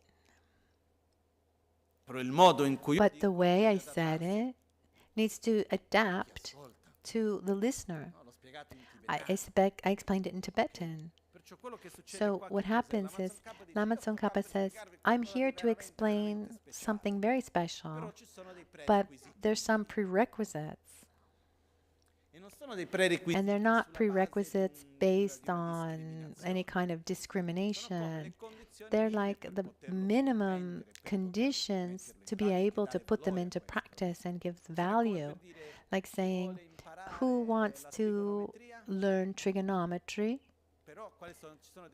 But there's some minimum prerequisites. You need to first learn numbers. I mean, you can learn trigonometry, but first you need to learn the numbers and many other things before that. So there's some minimum prerequisites, and Lama Tsong Khapa tells us what they are. del giortogno chachir tsumbai gyawa gebe lamla yitempe kaldenteda tawon yiginyon. Those who are not attached to the pleasures. So, who? Those who are not attached to the pleasures of samsara. Okay, let's just close up the book. Ciao. Let's all go home. Because I think the first prerequisite eliminates. No, we're going to understand it better now here. Those who are not attached to the pleasures of samsara, the mundane pleasures of samsara, those who strive to make this life of freedom and endowments meaningful, those who entrust themselves to the path pleasing the victorious ones, these fortunate ones should listen closely. Obviously, Lama Tsong Khapa is not telling us that the condition the condition for listening to teachings about renunciation is to have already realized renunciation. That doesn't make sense. But at the beginning, we talked about our search for the so-called state of inner peace, and everyone looks through this ocean a little bit differently. But we've also said that the most common way that we look for this is outside ourselves. Normally, we look for our happiness in three main things: in obtaining objects of desire. Objects of desire is not just material things. There's also, we want reality to correspond to the way we think it should be. I want you to behave in a certain way. I want this person to act in this way. I want to have this, that, and the other. We have an idealized image of how things should go that would make us happy. And so we want that. And we project our happiness into trying to obtain what we want. We project our happiness into avoiding what we don't want. For me to be happy, I need to have what I want and avoid what I don't want. And the last one, I need to be able to hold on to what I like. If we just stop for a second, just imagine, dream, what would our life be like if we could have everything we want, avoid everything we don't want, and maintain this state forever? Would that be enough? Would we be happy? I think so. Except there's some points that just don't work here. First of all, from the beginning, the more I have, the more I want. So I get everything I want, it'll never be enough. But in this process of ours, we're projecting our happiness outside of ourselves. And if we're obsessed with that and we follow that view with total trust, we don't have the basis to listen to anything else. If someone says, it's true that it's it's it's pleasurable to have economic stability, and nice to have people, kind people around you, and and have a good image. But those things can't satisfy your happiness. But if that's my main objective, I look at you and say, what are you talking about? If I'm a slave of power, a slave of money, and of material wealth, or how I think things should be, a slave in the sense I live for those things, I don't have that first condition. When it says don't be that are not attached to mundane pleasures of samsara, it doesn't mean about not having any kind of attachment to mundane pleasures, but at least there's a part that recognizes that it's not sustainable, that it's a trap. We say, okay, it's nice, but it's just not enough. Recognize it's not enough. Recognize that we need something more. Having that openness. If I don't have that minimum openness, it's useless that someone comes to me and talks to me about mental defilements or anything else. I just don't have that kind of openness. So this first condition is about having openness towards an inner path, and an openness with these sensory pleasures, wealth, power, a recognition of our image, and that what we call mine, but can't actually be mine, like people, for example. So all of these mundane pleasures, I mean, the only thing that we can actually possess are things that people cannot take away from us. I can possess patience and love, but I can't possess a house or money or people, even less people. But we live in conventions where I have the right to use this house or use this money, but these are not actually mine. And much less so people. We live in these conventions where we can say my partner, my daughter, my job. There's this. I have this convention where we have this relationship where I offer something to you, you offer something to me.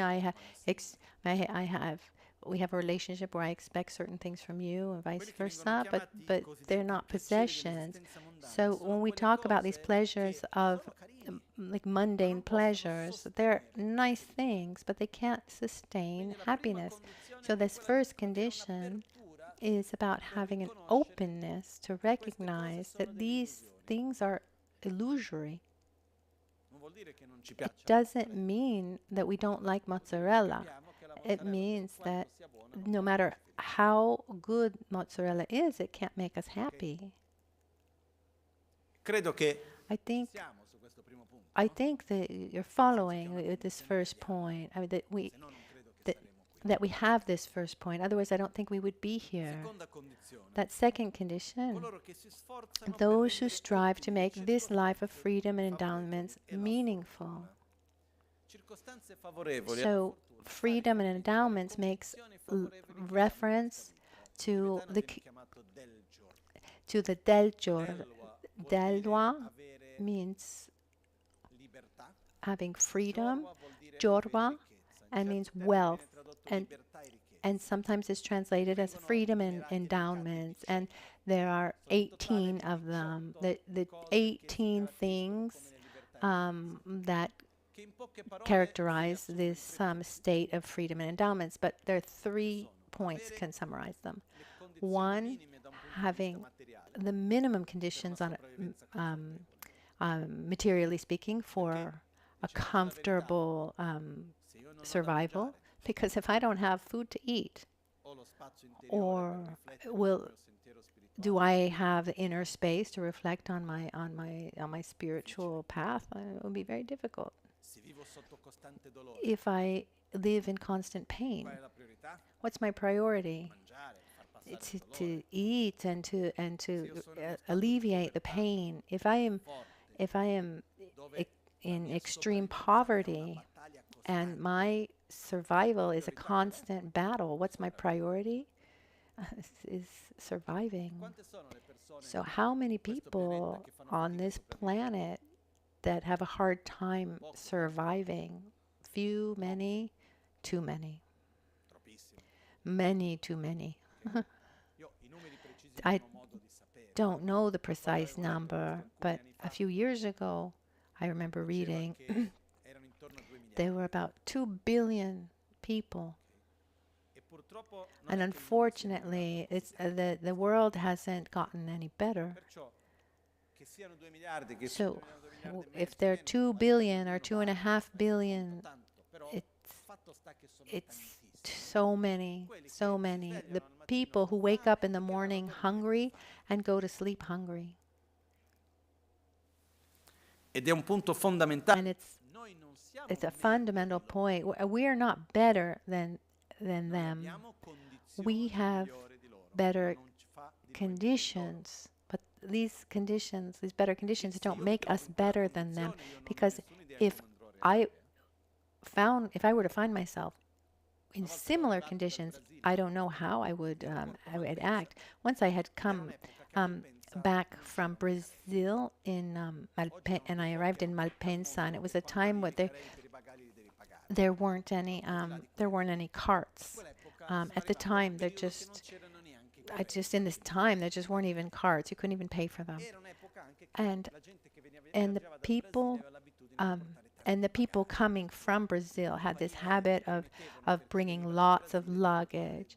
So from Brazil, you could take 2 suitcases of 32 kilos, and normally Brazilians, they travel with a lot of stuff. So I remember that we had arrived in Malpensa, and so everyone was dressed very nicely and with a tremendous amount of luggage, without carts. We were all waiting for carts. About 20, 30 people. At a certain point, I remember maybe like 5 carts arrived. And like a war broke out. One was pulling from here and the other one pulling there. I mean, just cursing. No, I got it first. No, it's mine. And I was watching from afar, and I just imagined, and what if this was food when somebody's really hungry? So, unfortunately, I mean, there's a number of people who live on this planet where their minimum survival is not assured, and we're not better than they are. We have better conditions.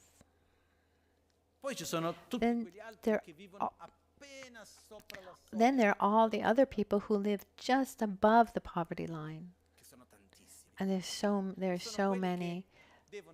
They need to work so much. They need to work so hard to have a roof over their head and a little bit of food. And so many. There are people, even if they stopped working for a very short time, they wouldn't have a place to sleep. And unfortunately, there are very many. And then there are those who would have a comfortable survival, but they create so many needs that it just feels like that it's never enough. And so one lives to live comfortably, and life turns around around this, and there's no space for anything else.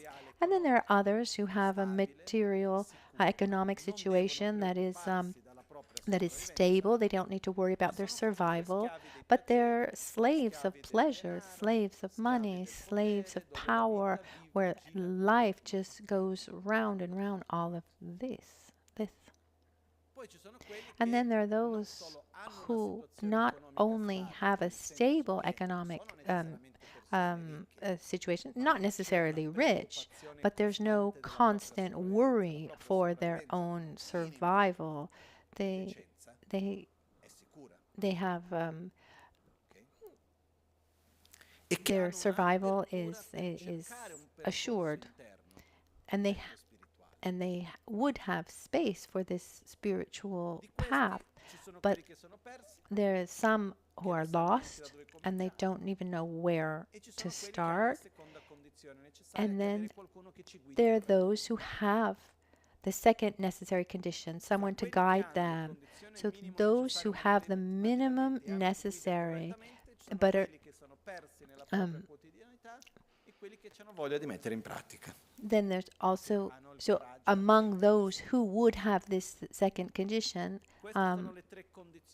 there are, they also need the desire to practice. So you need to have the minimum of, materially speaking, you need someone who can guide you along the path, which doesn't necessarily mean Buddhist, but a real path of growth. And then the last one is having the desire to walk the path, to put yourself in the game, let's say. And for some reason, we have these conditions, which doesn't make us better than anyone else. It just means that we have rare, unique conditions that allow us to cultivate that part inside of us that can allow, can bring us to a state of joy and inner peace, where we can look at our own wounds, our own shadows, and heal, and get past our own suffering, and actually put ourselves at the service of others. So those who strive, those who strive to make this life of freedom and endowments meaningful, we want to make our life meaningful. I mean, we want to at least die a person better than the one who was born, be part of the solution and not part of the problem we want to develop. We don't want to just let this the opportunity slide by. And the third, it says, those who entrust themselves to the path pleasing the victorious ones. That means having a minimum attraction, aspiration, to look at what Buddha transmitted and say, oh, how wonderful that would be. That's just in a few words. What is it?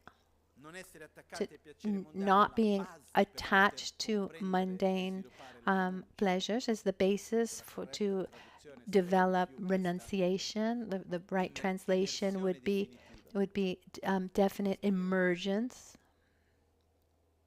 The second is wanting to make this life meaningful is the basis, the foundation to develop love, compassion, bodhicitta, and being attracted to the path that Buddha transmitted is the basis, a condition to develop correct view of reality. So Lama Tsong Khapa says if you have these three conditions, listen closely. What does that mean, listen closely? You should abandon the three defective containers and develop the six. Dobbiamo essere presenti mentre ascoltiamo. Ascoltare vuol dire leggere. So listening means being present. So I need to be where my body is. So the first defective vessel is a pot with holes in it. So it's when you're there physically, but your mind is somewhere else, where you're sleeping or you're thinking about something else, but nothing stays inside. It's like water poured into a vase, a pot, when it just comes out. or the second one is the pot is upright and doesn't have holes, but is dirty. So if I come to listen to the Dharma taken by anger or resentment or a negative emotional state, everything that I listen to, everything that I receive will be poisoned by my defective vessel. So we should at least have a neutral mind. Like I went to see someone who was in a very particular situation, and one of my masters, Kiabje Rinpoche, says, you go there with a neutral mind. If you go there with a lot of faith, you know, even the tanka moves. If you go there imagining you're going to meet a demon, even a Buddha can transform into a demon. So go with a neutral mind. So at least this we need. Because if I get there with some kind of prejudice or angry, I'll see everything. I mean, everything I receive, everything I read, I'm going to experience that through that dirty filter. Also, at the entrance of the temple, even towards the main entrance, which we don't use very often, but also here on the side, it's very traditional at the temples.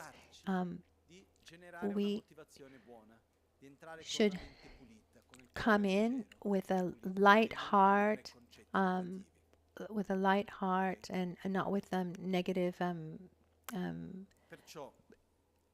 with any kind of prejudice. So the first one has holes. Sorry, the first one is upside down. The first one is upside down, so nothing goes inside. The second one is upright but dirty, and the third one is like a vase or a pot full of holes. So how can we keep what we received? Okay, how can we turn these seeds into trees? We need to put into practice what we receive so that we don't lose it. If we just leave it, what we've received without giving it any consideration, then it will just lose it. And the 6 awarenesses, without getting into too much details, the first awareness, as we should see ourselves as a patient. I mean, why are we here? We're not here because we want to be great Buddhist scholars. If you're here for this reason, I'm sorry. If we want to do an academic, technical study, that's also nice, but that's not our objective here. So we're not here to know Buddhism. We're here to look at ourselves in the eye, to face our own wounds, our own shadows, to really develop our qualities and walk along our path and grow. It's deeply personal. It's like I go to the doctor. Why do I go to a doctor? Because I want to learn medicine, because I'm curious about diseases, because I like the doctor, because I like the clinic, because I need to make someone happy. At least I went to the doctor. The first awareness when I go to a doctor is that I'm sick. I need something. Similarly, when we go to listen to the Dharma, as listening or reading or watching a video, the first awareness is I am like a patient. What I'm doing, I need this because I'm sick about something, or selfishness, or anger, or dissatisfaction, or envy. It's like I go to Buddha and I say, oh, doctor, okay, what symptoms do you have? Oh, well, no matter what, it's never enough. And then I have some anxiety, and then Buddha says, oh, yeah, you're really sick. Your sickness is called selfishness. This obsession with self-gratification that manifests with the mental defilements, uh,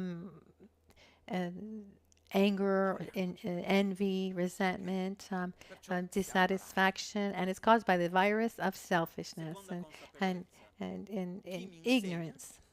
So number two, the one who teaches me is like the doctor, the one who transmits, the one who guides me is like a doctor. The function of a doctor is not to cure us. The function of a doctor is to give us the right diagnosis and to accompany us along the healing, give a treatment. Because it can be a great doctor, he gives the right medicine, but if I don't take it, it's so when we come and listen to the Dharma, it's not, oh, Lama, do with me what you want. No, the attitude is, I'm in a bad state somewhere. Can you give me a hand? I want to be better. Okay, what I can, I will do. We walk together. So I'm the patient. The one who guides me is the guru. The Lama is like the doctor. And the teachings of the Dharma are like medicine. Medicine is not being here. It's not meeting the master. It's putting the teachings into practice. They are in the teachings themselves. So the fourth awareness is the treatment. The process of healing comes by taking the medicine. I go to the doctor. I trust the doctor. He gives the correct diagnosis.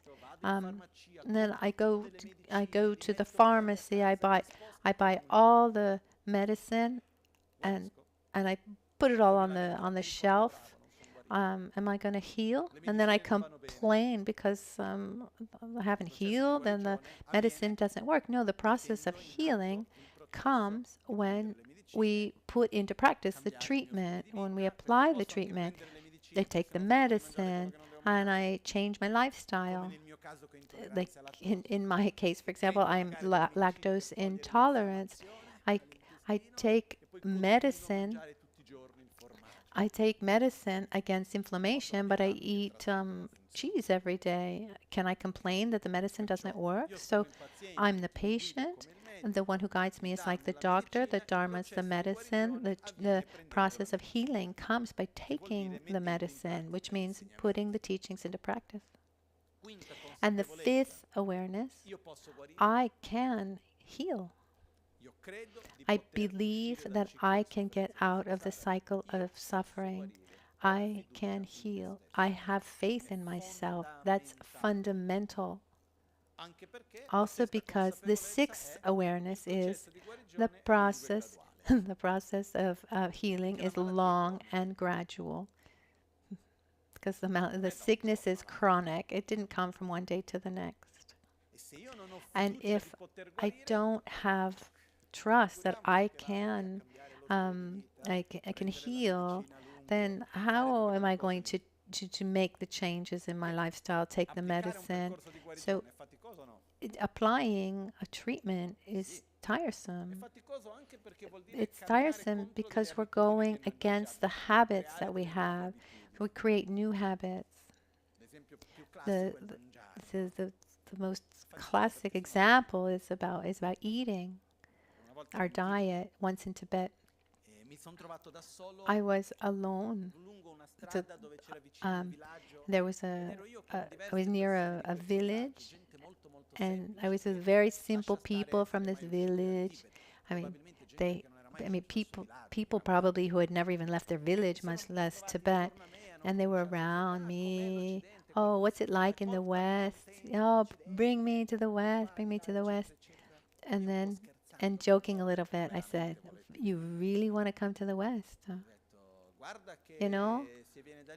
If you're not going to find butter like you have here.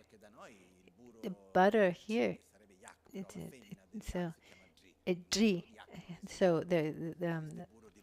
So there's ghee butter, which is like the feminine of a yak. So the ghee butter, we call it yak butter, but the yak is it would be the male. I say that the food is not at all fatty, and you can't find toasted barley. And they say, "Oh my, really? Oh, I wouldn't go." It's like telling an Italian that to go to another part of the world and saying, "Oh, you're not going to find pasta or pizza," because eating, our diet, is one of the deepest habits that we are. So it's tiresome to change habits. So embarking on a healing process is tiresome, but we need to have this understanding of being sick and being sure that we can heal. And I trust the medicine, and I take it. So when Lama Tsong Khapa says these fortunate ones, the fortunate ones are those who are not slaves of mundane pleasures, who want to make their life meaningful, who entrust themselves to the path pleasing the victorious ones. These are the fortunate ones. So listen closely, because what I'm going to give you is the essence of all the teachings of Buddha. It is the path praised by all the holy victors and the bodhisattvas, the gateway of the fortunate ones desiring liberation. I'm giving you something extremely precious and valuable. Listen, pay attention. Namda nge chung mebar sitsoi denre tenyer shiwe tap mela sila kampa yikyan luche nam kune chinchir tokmar nge jung tsel. E qua abbiamo un problema già. And here there's a problem, because there's a word that's it says without a nechung, without a completely pure nechung. So nechung in Tibetan, nebar jungwa. It's nebar jungwa makes a contraction nejung. So Tibetan language has this ability of making contractions. Kiabje Nyingpo Phabongka, for example, chi chang is the diminutive of Ganden Tripa, that's chi. Chanchung Chupe, chang, chi chang. Ganden Tripa means the throne holder of Ganden is just summarized as throne. Chanchu Chupe, the one who diffuses the Dharma of enlightenment. So Chang. So you need to understand the context to be able to understand it. Once there was a translation. There was a translation of the prayer of Chijang Rinpoche, and it said the holder of the throne of the north, because the word actually is written in the same way, but it has nothing to do with that. No, it makes reference to the first life, a previous life. Called in his name, it was Chancha Chupen. So Nejung, Nebar means certainty, and Jungwa means to emerge. So the certainty to be able to get out, to emerge from sickness towards a state of health, from suffering to a state of peace. So not only do I see myself as a patient, but I'm totally confident that I can heal. So this certainty to be able to heal is absolutely necessary. But for some reason, it was translated as renunciation at the beginning of Buddhism in the West. But to renounce gives a very heavy connotation of sacrifice.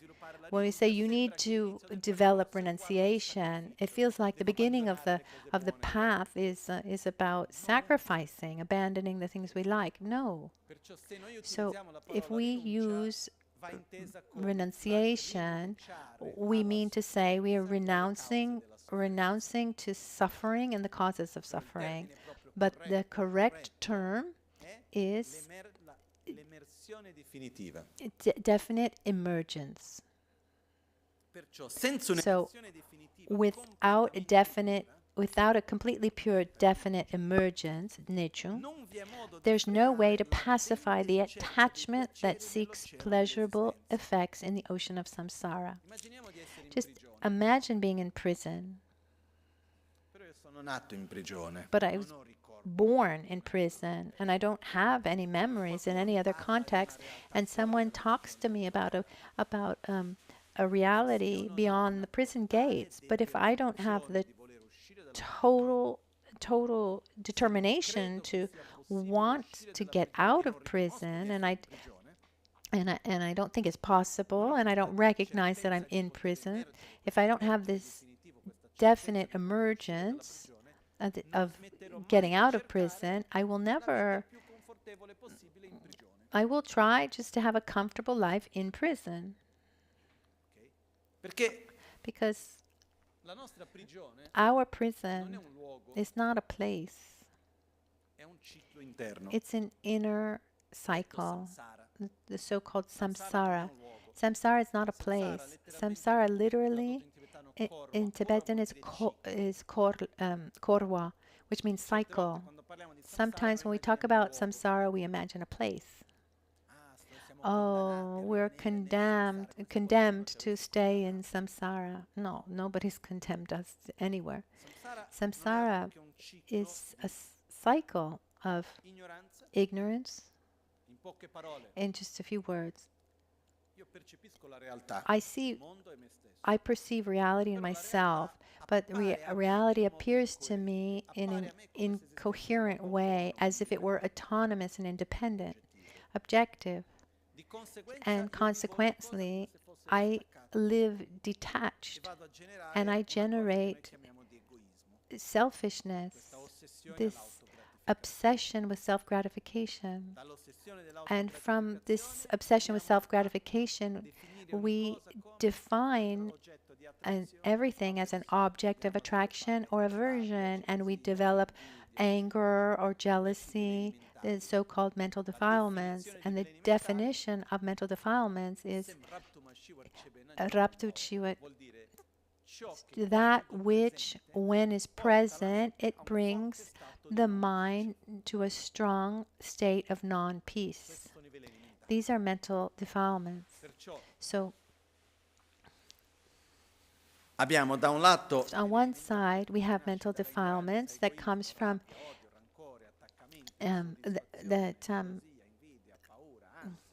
anxiety and fear and dissatisfaction and anger and miserliness, etc. So with these feelings, we just stay still, or do we interact?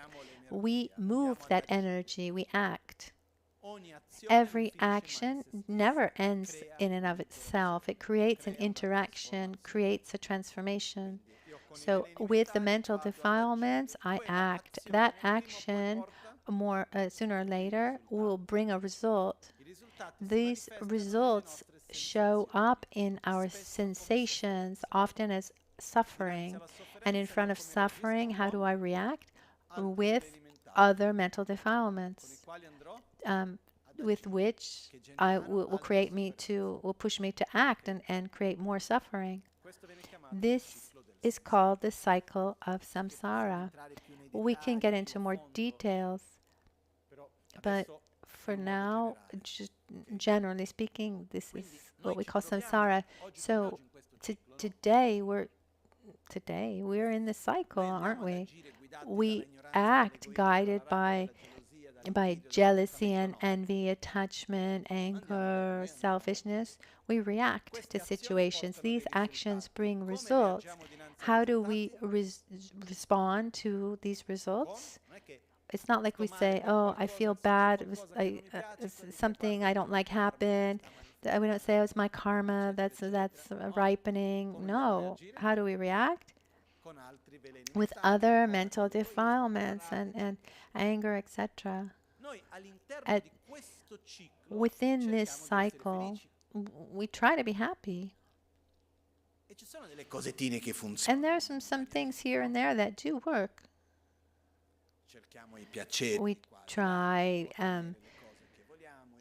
We try pleasures here and there. We try to avoid the things we don't like.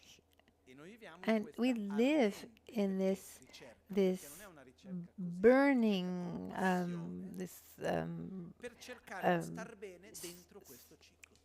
search to try to be well in this cycle. We invent crazy things. We try to go to the moon.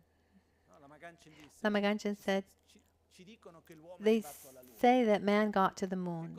What did he bring back? Brought back a couple rocks, some sand.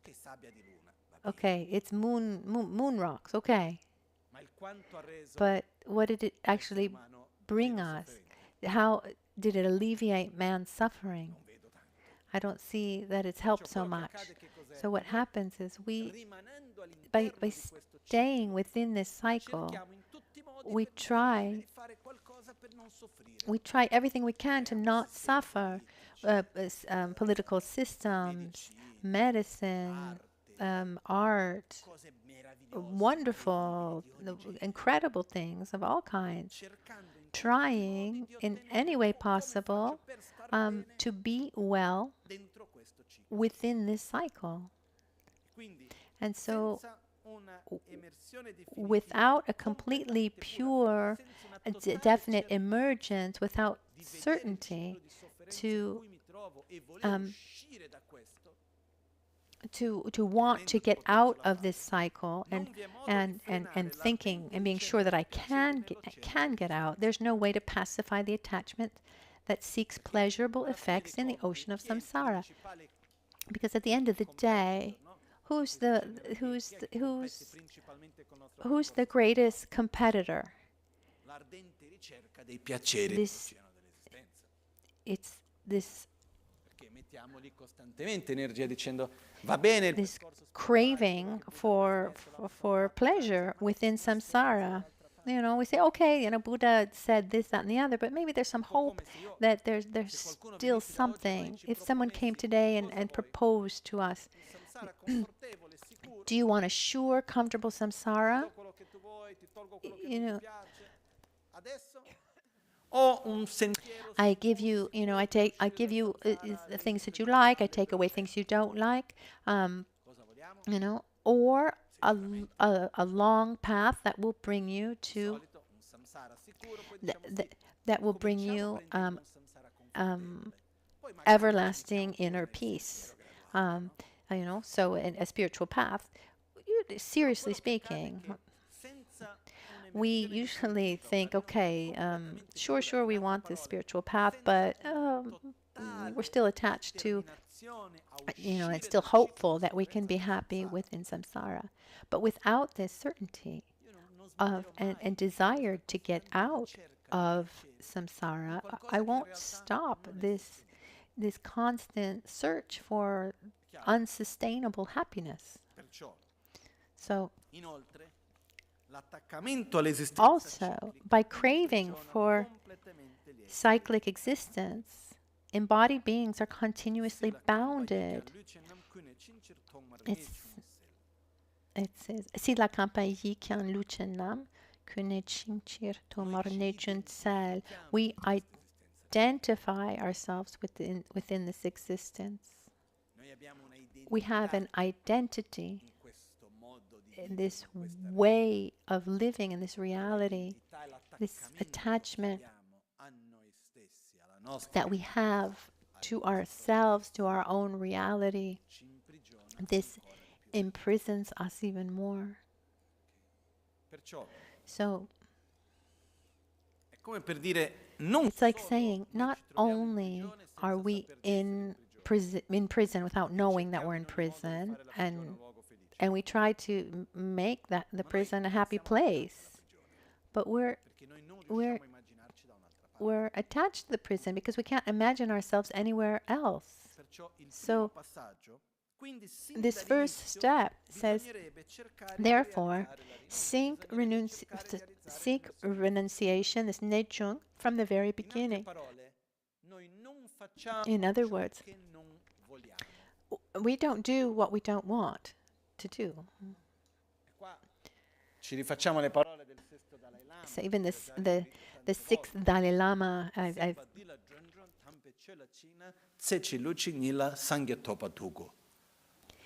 said this many times. I've cited him many times.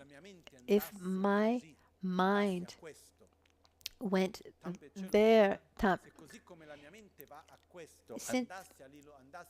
if my mind instead went to pure Dharma,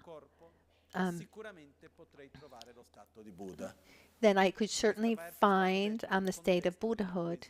And this was a poem to a woman. If I desired enlightenment as much as I desire you, I would already be enlightened. That's how it's translated. And that's the point. That's right. He's right. When we are in love with something or someone, how many times do we think about it? Once someone told me, someone who was crazy in love that moment said, just once, but that never ends. We can fall in love with a person, with ourselves. We can fall in love with an objective, with a place, or anything. But when we have passion for something, when we are really in love with something, that something is constantly in our thoughts, and we can do crazy things. When I desire something tremendously, I do whatever it takes for that to happen, or for to get what I want. To make it a little more modern, we can say this first step of definite emergence. We can say it's about falling in love with getting out of the cycle of suffering. So, which is the same thing of finding a state of peace that is independent of external conditions. It's that powerful desire that includes also the ability to do it, and being well with oneself, being well with others, independently of where I am, with whom I am, and what I'm doing. And this requires also stopping to victimizing ourselves. So I'm not the victim of the world, as Buddha said. I am my own protector. I am my own enemy, and I want to be well.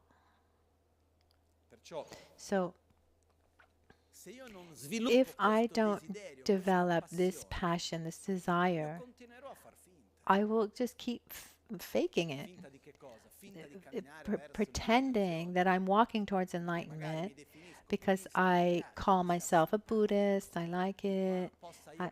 May I reach the state of Buddhahood.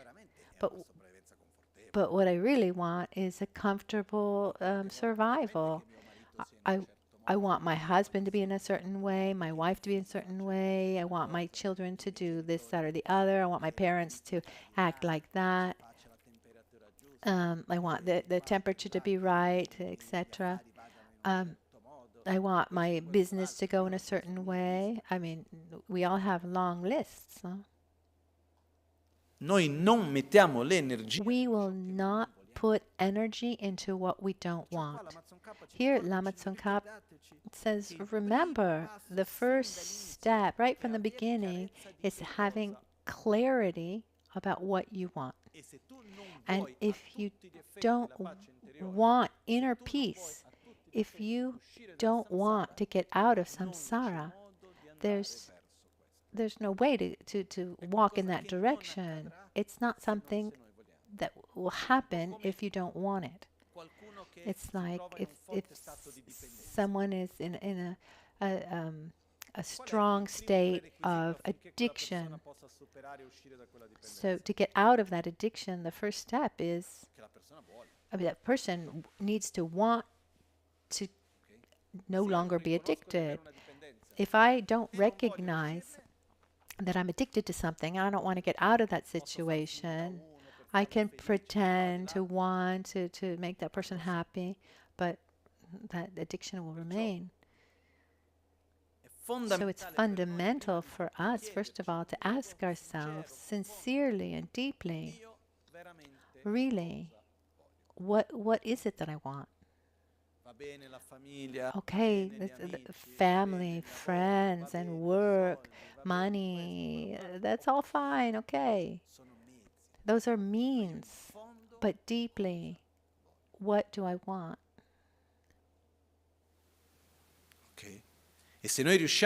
And if we're able to go there and allow ourselves to desire and dream, if I were at peace with myself and others, let's try to imagine for just a moment our own life. Let's imagine our own lives. The body that we have, the economic situation that we have, the people that we live with, the social condition that we're in, everything the way it is. But let's try to imagine what our lives would be if we were free from this self-centeredness, this obsession with self-gratification, if we stopped projecting this idea of how things should be, if we were free from, if we were comfortable with ourselves and others, free from anxiety and fear, if we were able to really love everyone we meet, if we were able to be in harmony with impermanence, a deep state of satisfaction and gratitude and joy, if we were free from resentments and fear and anxiety and sadness, it'd be a beautiful life, wouldn't it? For me, it would be. And this is what I want. So the first step of loving oneself is clarifying what I want. I want to live, do I want to live in a perfect world, or do I want to have a way to live life, live the world in a harmonious and coherent way? As long as we think that we're as long as we think we want a perfect world, we will keep on trying to hit our heads against the wall, trying to create perfect conditions. And again, game over, try again, game over, try again. Sorry if I go so straight directly to the point. Many of us would say, yes, I absolutely want to get out of samsara, but, you know, I have this problem here. Oh, look how this person acts. Look, I've got this thing over here, because my job, or because my unemployment, or my children, or my husband, or my wife. I have my hip, or because of my shoulder. I've got this, that, the other. You know, I have my own list too. As long as maybe someone says, no, I don't have a long list, just one thing. If I could just fix that one thing. That one thing blocks you. Which doesn't mean that we shouldn't resolve problems in our lives.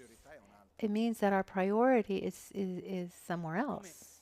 It's like, and I'm very happy to be able to experience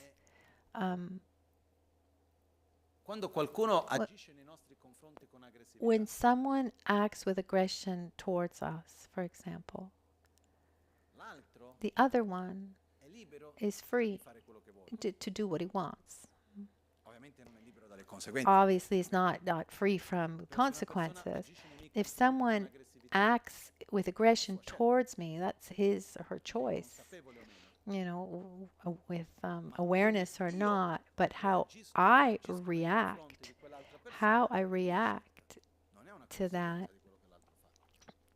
is my choice. It's not a reaction, not a consequence to what they do. So I am free to choose to get into an unhealthy dynamic or not. And I don't want that. You can choose to love me or not, and I can too, and I choose to love you. You can choose to be aggressive or violent. I choose to not be violent or aggressive. Some would say, oh, but you need so much compassion. No, it's actually very selfish what I'm saying. It means being a healthy, selfish person. Because to feel anger and resentment, aversion, I'm the first one to lose out. It's harmful. I don't want to feel bad. So I avoid what makes me feel bad. And then there's a next step where we develop empathy, compassion, love. But before that, first of all, I need to have clarity of what I want. I want to be at peace with myself and with others. I don't have time. I don't have space. I don't want to lose time with resentment or anger or jealousy. Life is too precious. We're there. We're there complaining about this and that, and soon we're going to die. So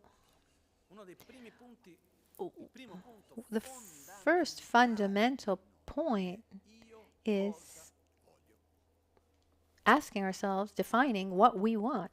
What do I want? And here, I leave this for each person to answer. How can I develop this desire to get out of samsara? Because the first desire that Lama Tsong Khapa invites us to have is the desire to want to get out of samsara.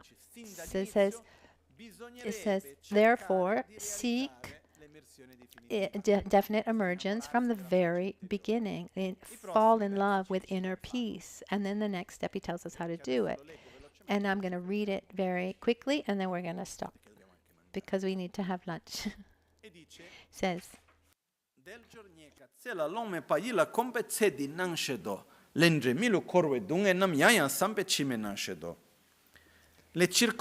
freedom and endowments are difficult to find, and life is short. So like good luck and favorable circumstances, what we talked about before, and there are two types: this freedom and endowments. The freedom, we're free from situations of extreme poverty, sicknesses. We're free from extreme suffering, etc. So we're free from many situations, because if we were in those situations, we wouldn't have this space to follow a real spiritual path. And we have marvelous conditions at the same time, these endowments. So these conditions that we have, if we think about just the percentage on this planet, what's the percentage of people that have these conditions? The minimum amount, materially speaking, someone to guide them on the path, and the desire to practice. Just think about the people around us. Is this the majority or minority? I hope it's the majority, but I don't think that it's so. Let's look wider. Look at like advertisement. Like they say, buy this product and you'll be more patient. we live in a society where the direction that's given is mostly about this burning desire to achieve pleasures, like mundane pleasures. And we can just see the direction that our society gives. And Buddha Shakyamuni gave so many examples of how it's extremely rare and difficult to have these conditions. And then, also you add the possibilities of rebirth, and not just as human beings, but they're all animals and insects. What's the probability of having the conditions that we have? And it doesn't mean that like a human being is superior, but the main difference is that a human being has a potential. He's able to see the past and project himself into the future, and lives the present through a projected future, which could be good or bad. But so I'm not better than a dog or a cat, but I have a condition, a special condition, and it depends on how we use it. So these conditions that we have are extremely rare. And, just because it's rare doesn't mean that it's precious.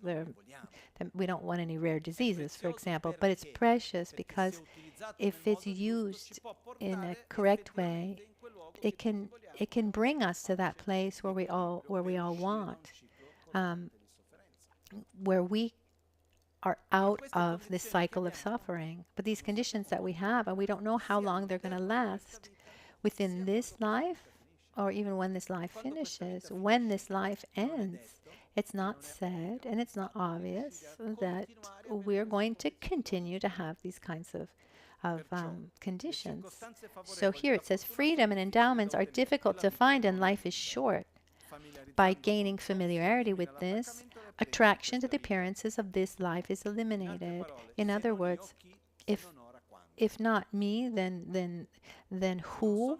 Not now, then when? If I'm not the one to follow a spiritual path and go towards to what is virtuous, like love and compassion, and go and develop a view of reality that's more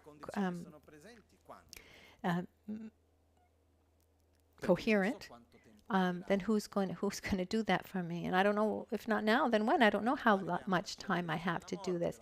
Then we get to the certainty of death, the certainty of the uncertainty of time of death, bring us to the preciousness of this moment. In other words, let's live this life with joy, but let's try to really make it meaningful, do what's meaningful. If somebody asks us, what do you do? The deepest answer, you don't necessarily have to verbalize it, but I cultivate love towards myself and towards others, and I develop a coherent view of reality. And then to make a living, I work as a doctor, as a lawyer, as a busboy, whatever it is. But my objective is to love myself, to love others, and have a coherent view of reality, to get to this point. So by thinking over and over again that actions and their effects are unfailing, and repeatedly contemplating the miseries of cyclic existence, attraction to the appearances of future lives is eliminated. And we'll talk more about this tomorrow. But let's imagine that we work hard and we have a favorable rebirth. But now we're back to the beginning, because in this life we have the right conditions.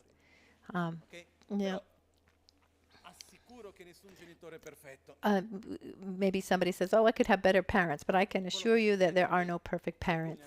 So some have conditions that are a little bit better, some are a little bit less. But you have a life that's more or less the same. A life with good enough parents, and you're not missing anything. You're healthy. Okay, but as long as I have my ignorance, my selfishness, the force of the actions of the actions that I did in the past, the so-called karmic force, I'm going to still be in samsara. So it's not enough. I want to get out of this cycle. Se avendo meditato in tal modo non nasce nessun desiderio per i piaceri. When, by having trained in that way, there's no arising, not even for a second, of attraction to the excellencies of cyclic existence, and day and night the intention-seeking liberation arises, then the thought of renunciation has been generated. So if we have fallen in love with inner peace, and night and day, that's our priority. Yes, you know, we eat something good and we're happy and we're with a friend. It's wonderful, but there's something more. Nothing becomes a reason to be taken by anger or to go against our morals, our principles. I mean, this is present with me in every moment. If I reach that at that point, I've generated this certainty to emerge, the so-called nichu. So let's reflect upon this a bit, getting back to this essential point, the question, what do I want? Not conceptually, but really the priority that you want to give in your life. Reflect on that. Give a direction to that. The first objective is I want to fall in love with inner peace. I want to get out of samsara. Oh, of course, I want to get out of samsara. Of course, I want my family to be well. I want to have a healthy body. I want economic stability. I want to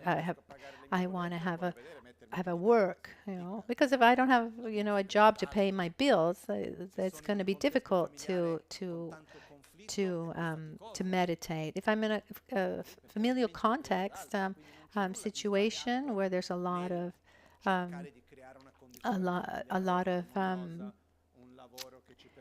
where there's not a lot of harmony, where there's a lot of conflict, and then that's also very difficult too. So we need to put effort into having favorable conditions, but my objective is different. My objective is loving myself, loving others, and having a coherent view of reality. So now we're going to stop for lunch. Jetsu lame kutse rapten chi nam kartin le chokchur gepa dan losan tempe drume sasumgi drove munsel takto ne gyur chi kewa kunto yanda lama dang drame cheki pela longche chi sadan lamge yenten rapzo ne dorje change kopa nyurtob Sho nimo dele tsindele nime kuyan delekshi Ninsen takto delekpe kuncho sumki chingi lob Kuncho sumki ngodrubotsol kuncho sumki trashi shon Al-alba At dawn or at dusk, at night or midday, may the three jewels grant us their blessings. May they help us to achieve all realizations, and may they sprinkle the path of our lives with various signs of auspiciousness.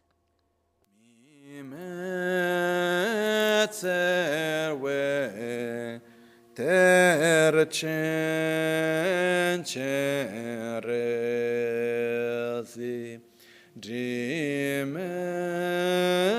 kempe wampo jampe liang de opu malu jomtse sangweda kan enkepe tsogen Tsongkhapa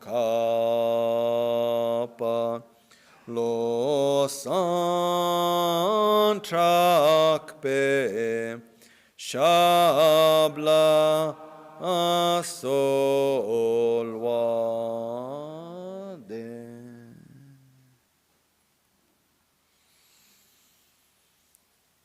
Buon appetito a tutti. Have a good lunch.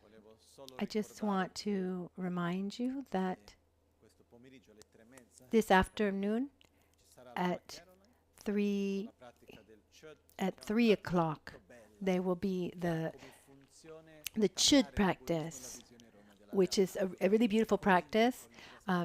It's very coherent with the three principal aspects of the path. The purpose of the practice is to cut the root of ignorance. Those who will be here also tomorrow, you maybe come tomorrow, because I also have the kids that are waiting. Okay, but if you're not here tomorrow, you can come.